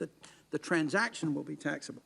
So many businesses in the current crypto space now help their customers comply with tax laws by submitting detailed list of transactions to both the IRS and the consumer, similar to how stockbrokers might send both a customer and the IRS a 1099-B. So does Facebook plan on recording and reporting all Libra transactions directly to the IRS and to consumers to ensure that they fulfill their tax requirements? Senator, this is an important issue.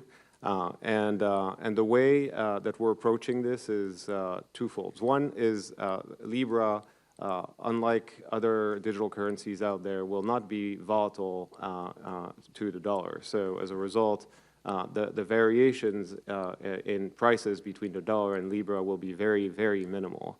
But as far as the Calibra wallet is concerned, we will, of course, provide all tools to consumers so that they can report their taxes without the hassle of having to record all transactions on their own. Well, but so do I understand you're saying that you'll provide that to the customer, but that you would not propose providing that to the Internal Revenue Service? Is that how I understand that you're just putting the burden on the consumer and the customer to comply with Internal Revenue Service regulations? Senator, my understanding of this matter is that this is the decision that is in the hands of the IRS, and that today the IRS, is my understanding, that they require consumers to report. But we would be happy to work with the IRS to make it easier for consumers or to reach a de minimis determination for Libra and other digital currencies in order to avoid the burden for consumers. All right. Well, I think that from the money laundering aspect, criminal activity, and the Internal Revenue Service are two big things that you got to hurdles to overcome. It's going to take some time to, I think, get past all of that. So, but thank you for your testimony and for being here. Thank you, Mr. Chairman. All right, now Senator Menendez. Thank you, Mr. Chairman. Facebook CEO Mark Zuckerberg once said that his motto was move fast and break things. Several of my colleagues have referred to it. I only have 5 minutes, which is not nearly enough time to list all the things that Facebook has broken. I've highlighted some of the poster behind me, and the underlying theme here, this is a company that does not think through the consequences of its actions. And with nearly 2.4 billion active users, when Facebook breaks something, it has serious consequences. So I've been listening in and out between the meetings I've had in my office, some of your testimony, Mr. Marcus, and basically the theme of your response to many of my colleagues, particularly on data privacy, is trust us. Well, trust is something you earn, and Facebook certainly hasn't earned it. So it's not enough to say that you will keep the Calibra data separate. I'd like to know how exactly will you keep Libra data separate from your social media data? Senator, thank you for your question. I want to also say that in the case of Libra, we're most definitely not moving fast. And I want to reiterate my commitments that we will not move to launch or to offer Libra as a currency or on Facebook's platform We'll see before. if that happens. Just answer my question right now. How specifically are you going to keep the data separate? So the way that we keep the Calibra data separate from the rest of Facebook is that actually within our infrastructure, we have separated the data from the rest of Facebook's infrastructure and data in order for it not to get commingled with the rest of the data. Even though in your user agreement you say that you're going to may very well share aggregate data with Facebook. Aggregate data that we may use on the Calibra wallet side, non-identifiable data to understand. But that's the beginning of opening up the door. Let me ask you this. If there is a commingling of data, purposeful or not, can you commit to this committee and the public that you will notify users and the proper authorities within 48 hours? Senator, I commit that we will naturally notify users that would have been affected by this, but first and foremost, we want to make sure that it never happens. I know, but if it happens, I'm saying whether purposeful or not, things seem to happen at Facebook. Will you commit to notify both the users and the public within 48 hours of your finding of it? Yeah, Senator, I commit that we will inform users and the public if such thing happen within a reasonable time frame. So that could mean a whole bunch of things. Let me ask you this. I have been the author and architect of many of the sanctions regimes we have leveled against rogue regimes, Iran, Venezuela, Cuba, to mention some.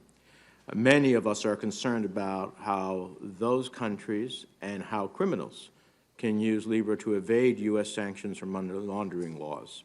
Last year, the Treasury Department for the first time identified and published digital currency addresses associated with 2 Iranian-based individuals who helped exchange Bitcoin for Iranian cyber criminals that used ransomware to extort millions of U.S. dollars from over 200 victims. If Libra was used for a similar transaction, would the Libra Association, the group that validates Libra transactions, freeze the assets of such sanctioned individuals? Senator, first, I really want to stress the fact that if we don't lead, others will. And as a result, the transactions that you highlighted and listed will happen on a network where we will have no jurisdiction and no reach and no ability to exert any control for national security purposes.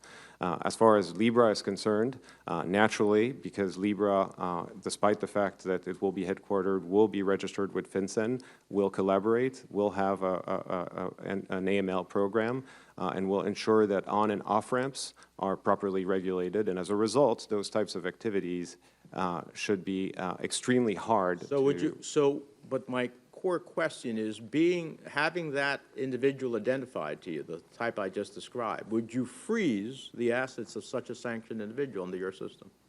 Senator, the way that this would happen, in the way that the system is currently contemplated, it would be the role of the big custodial wallets operating on top of the Libra network, like the Calibra wallet and many others, to block access for funds for those addresses, as well as all of the on and off ramps that would prevent those addresses to convert to cash. Let me ask you one other question. I have a whole bunch of them, but I'll submit them for the record. This doesn't assuage my concerns as it relates to the very sanctions that we have worked on a bipartisan basis to pass. So would the Libra Association, what would they do if U.S. regulators wanted to enforce sanctions on certain individuals but other global regulators did not? How would the association determine which set of rules to comply with? Senator, that's a really good question, and one that we're in active discussions with a number of regulators, including Treasury. And my understanding of this and the way that we're currently thinking about this is that actually the way to properly police and control the network is through, one, the on and off ramps, and two, to all of the wallets that will be regulated. I'm going to take you at your word that you're not going to act before you have all these questions resolved, because if not, what Libra could be is the Wild West of cryptocurrency, where money laundering criminals and countries seeking to avoid U.S. sanctions could be their resolve, and we just can't have that. I agree, Senator. Senator Van Hollen. Thank you, Mr. Chairman. Welcome, Mr. Marcus. You know, one of the benefits of going last is you get to hear your colleagues' comments. So I'm going to make a couple comments I hadn't planned to make otherwise. Number one, Senator Kennedy rightfully pointed out Facebook's failings in the face of Russian interference in the 2016 elections. I know you're working hard to remedy it. I frankly wish the United States Congress was working to remedy it as well. We have a bill in this committee, bipartisan bill called the Deter Act, that would say to Putin or anybody else that wants to interfere in our 2020 elections that they will pay a certain and very high price. So I hope, Mr. Chairman, that we will move on that. We have to get to the bottom of 2016, but my goodness, we should be working on a bipartisan basis to protect our elections in 2020, and we have a means to do that. Secondly, I heard a hint of this whole idea that Facebook and other social media companies are conspiring against right-wing voices. In fact, 4 days ago, we had the President of the United States have what he called a social media summit at the White House, where he summoned some of the most right-wing, extreme social media voices and peddled this idea that the President's own Twitter account was somehow being blocked and limited. And yet, within the last 48 hours, we've seen what a grotesque lie that was. This is a president who just spewed forth all sorts of racist comments over the last 48 hours. And it does highlight the challenge social media companies have in trying to make sure that they monitor community standards to prevent incendiary comments that can cause harm or danger, and at the same time allow freedom of voices on the internet. So I hope we'll get away from this nonsense that we often hear from the President and others about this kind of biased censorship. And I hope we'll have more voices actually exercising their First Amendment rights to speak out against the President's racist comments. Third, real-time payments. I'm looking forward and enjoyed this discussion here. Every time the chairman of the Federal Reserve, Chairman Powell, has come before this committee and others, I've asked them why it is the United States government is so far behind our European partners and many others in real-time payments. The fact that we don't have a system in this country that can clear real-time payments is today costing millions of Americans billions of dollars, and they should accelerate their efforts and get it done. And I personally do not think we should hand that over to a consortium of the biggest banks in the country.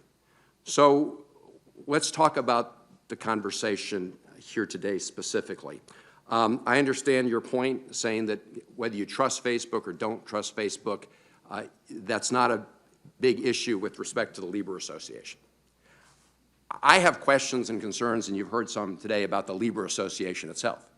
Because what's different from things like Bitcoin, you know, the uncertainty around Bitcoin, the uncertainty of its value, the wild fluctuations, in my view, mean it's not going to be put into widespread use. Whereas the whole goal here is to have billions of people around the world using this new coin, right? I mean, that is the goal, is it not? It's really to help the very people who don't have access to current financial services. But the idea is billions of people, and because this is now going to be tied to other currencies and supposedly be more stable, it will be in very widespread use. So there are huge concerns because this, in my view, obviously has lots of questions that need to be vetted. And the organization itself, the Libre Association, you can say you don't have to trust Facebook, but you do have to trust the Libre Association, and they're doing something very different. They're creating a new currency that is intended to be used by billions of people. And I think there are lots of questions that you still need to answer regarding that structure. I mean, I think people will conjure up the James Bond movie and that organization Spectre. And unless you're really clear about how this is going to be a transparent association and be accountable in all the ways that have been discussed today, then it's not a question of whether people trust Facebook or not. It's a question of whether people trust this international, this organization, run by private companies. And my view is when you're talking about a world currency that's going to be potentially used by billions of people, I'm not sure that there's sufficient accountability that you could build into that system that would answer all the concerns. But I look forward to the continuing conversation. Thank you, Senator. Thank you, Mr. Thank you. Senator Kennedy's asked for a second round, and then Senator Brown and I will both go with another round of questioning, and I think that will be it. We may have another senator or two show up. So with that, Senator Kennedy. Mr. Marcus, I want to follow up on Senator Cotton's concerns. And I think the basis for his concern is we can agree on this, I think, that Facebook is not really a company anymore. It's a country. I mean, you get 2.2 billion people that use it. I don't see anything in the documents that I've seen that would prevent the members of Calibra, once Libra is prevalent throughout the world, saying, you know, we don't believe in abortion rights.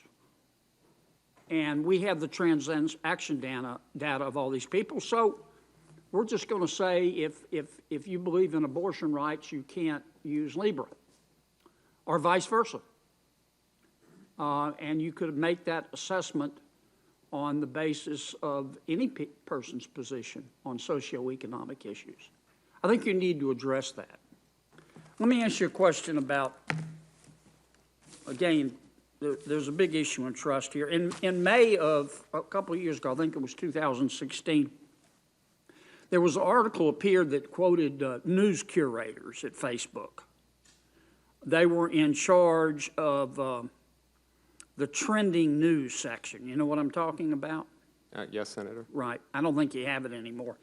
But they testified that they had been instructed by the management of Facebook to suppress news stories of interest to conservative readers, even if they met the qualifications of trending. And they stated that they were told to suppress news stories about CPAC, Mitt Romney, Rand Paul, Lois Lerner, Scott Walker, Chris Kyle, Ted Cruz, articles from Newsmax, articles from the Washington Examiner.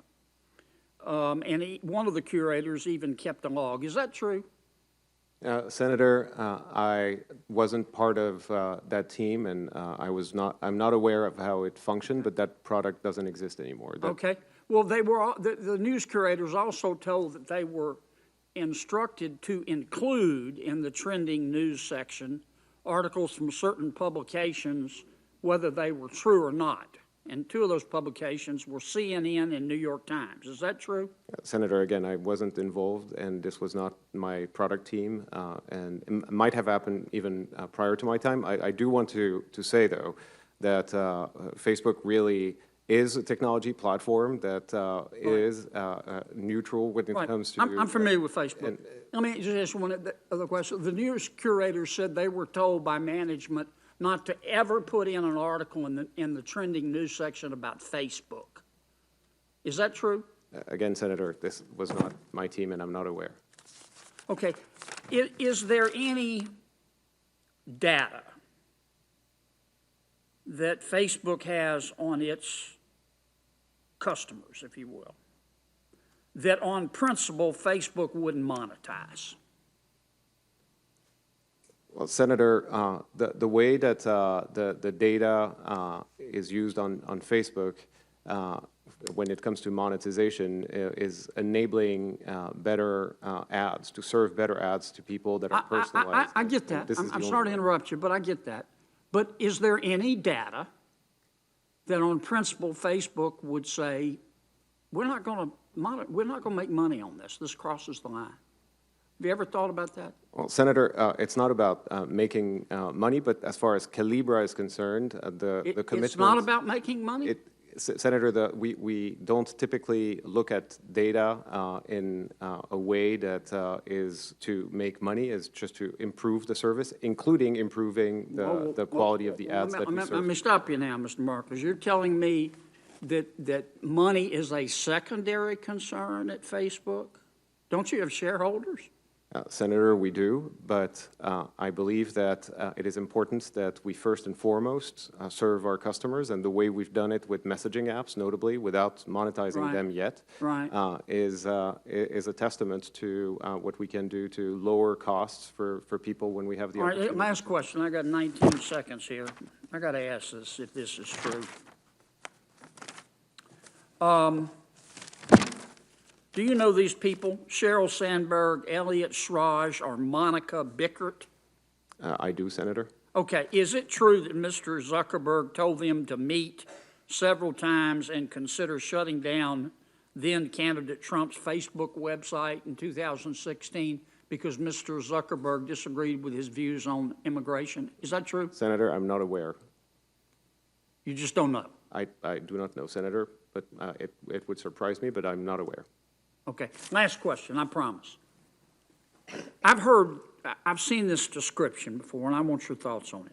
If you and I interface on Facebook, they're really not just two participants.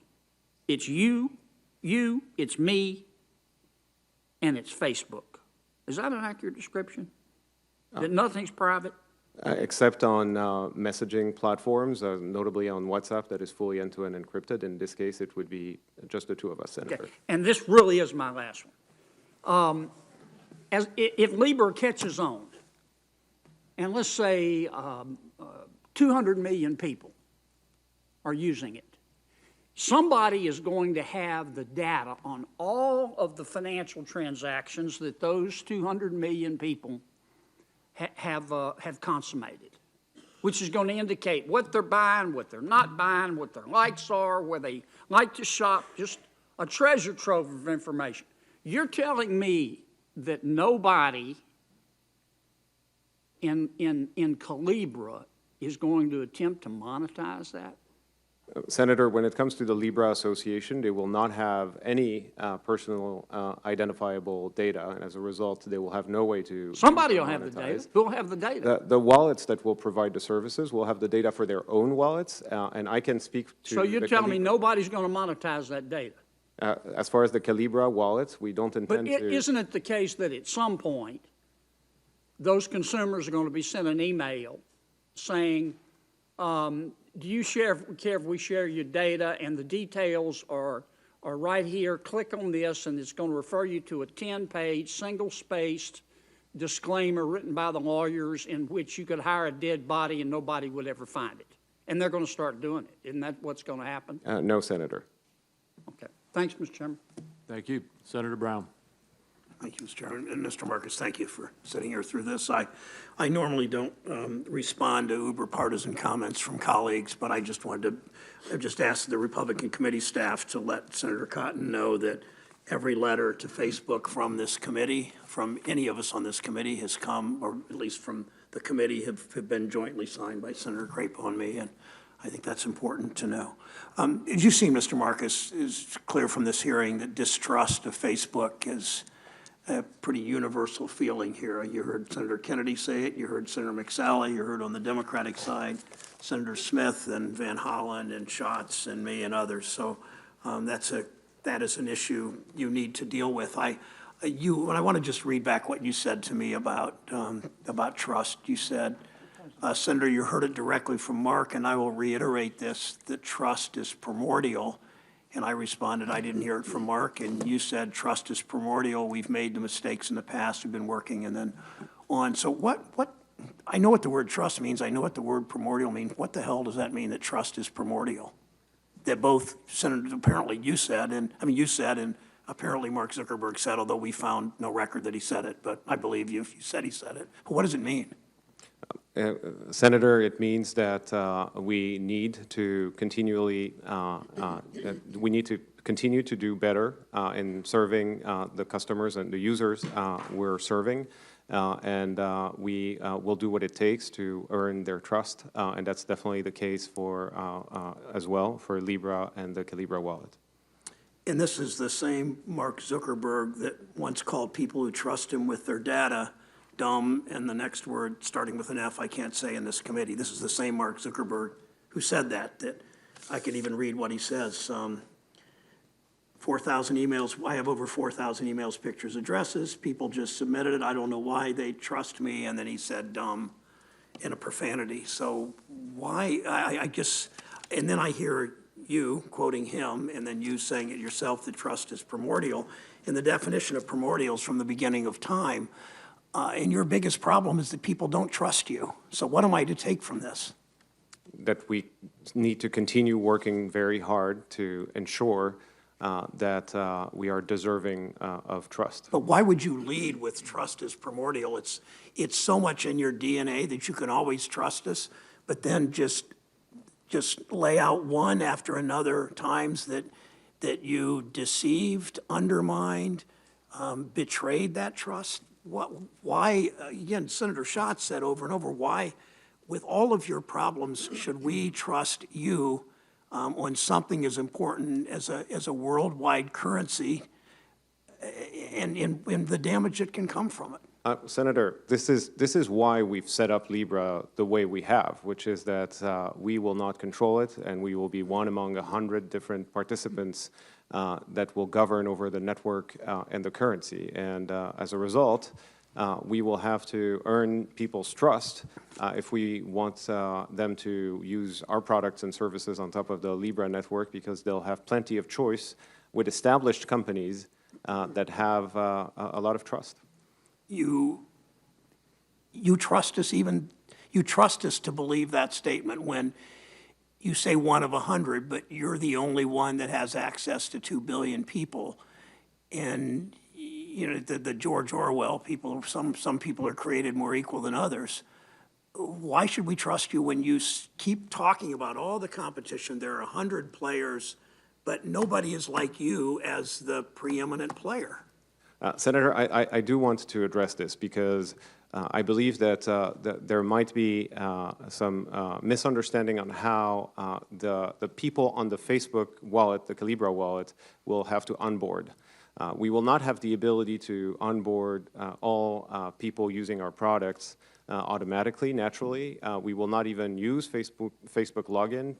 People will have to onboard, create a new account with Calibra, upload their government-issued ID, and as a result, there's going to be a lot of friction, and we will have to make very strong commitments so that people trust us, and we will have to honor those commitments for a very long period of time to earn people's trust, because while we do that, you will have other wallets that already have a number of customers that they can enable Libra for immediately, and we're not in that position.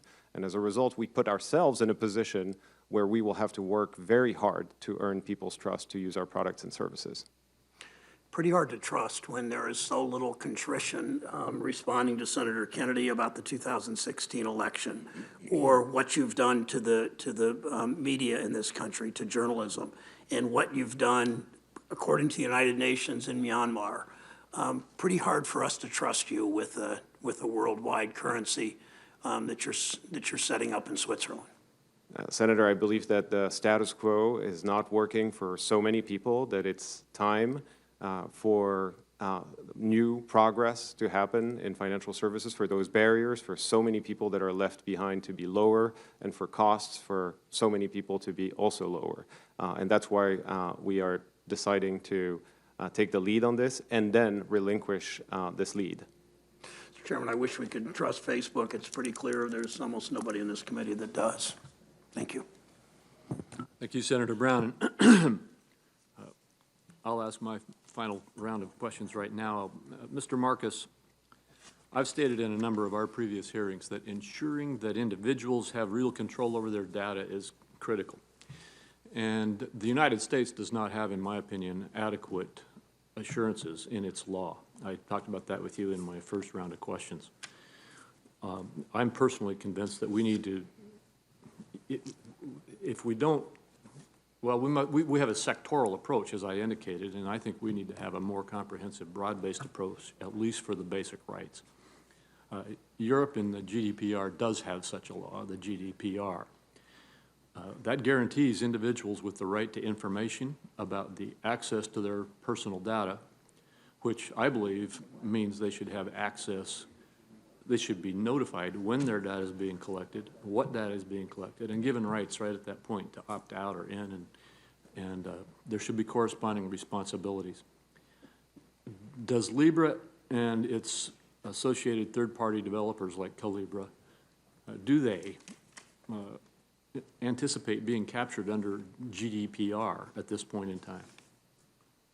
Chairman, it will really depend on the jurisdiction of different wallets, but as far as the Calibra wallet is concerned, we will definitely have the highest standards when it comes to privacy, and as soon as the privacy policies and commitments are written, you have my commitment that we will share those with you.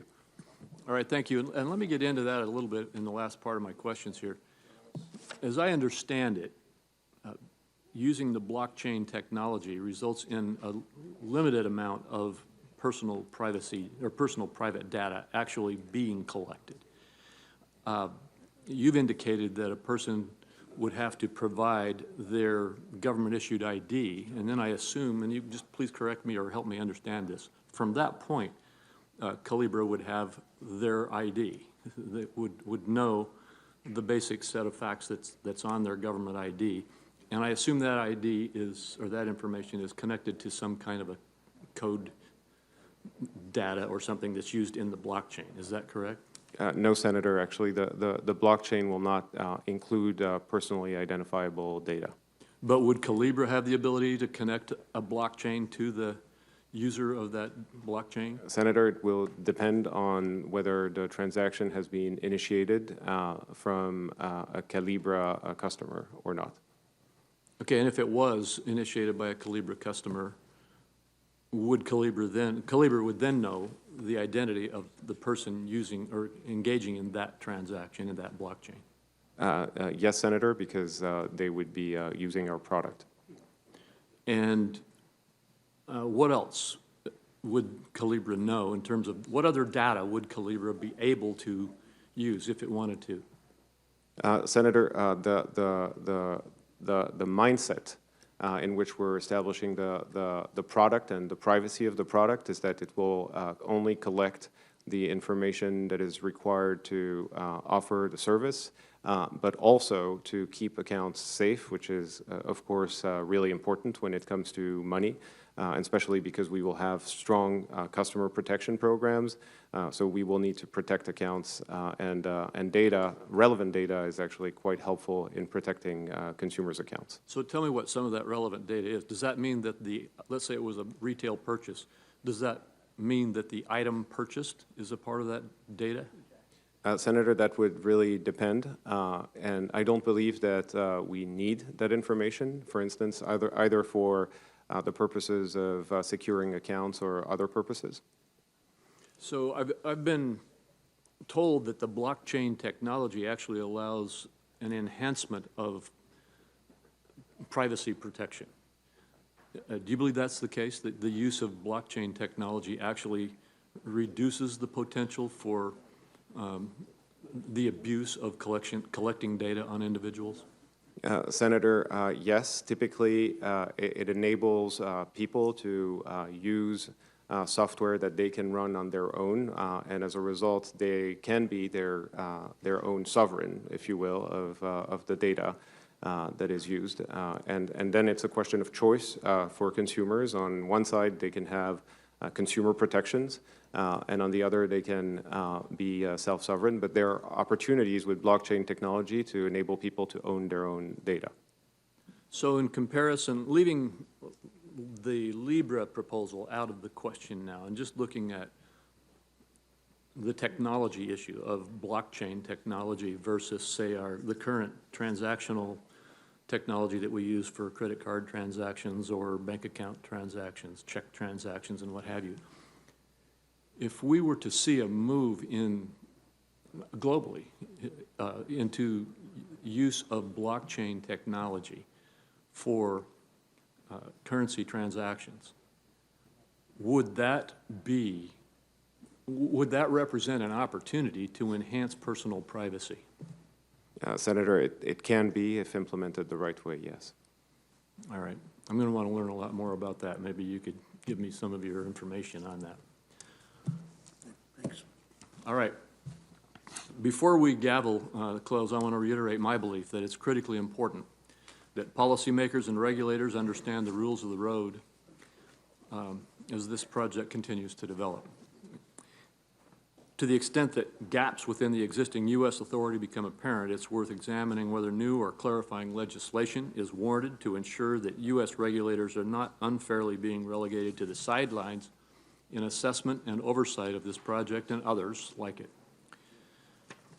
That concludes the questioning for today's hearing. For senators who wish to submit questions for the record, those questions are due to the committee by Tuesday, July 23rd. Mr. Marcus, we ask that you respond to those questions as promptly as you can. And again, thank you for being here. Thank you. This hearing is adjourned. Thank you, Chairman.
Thanks for your help.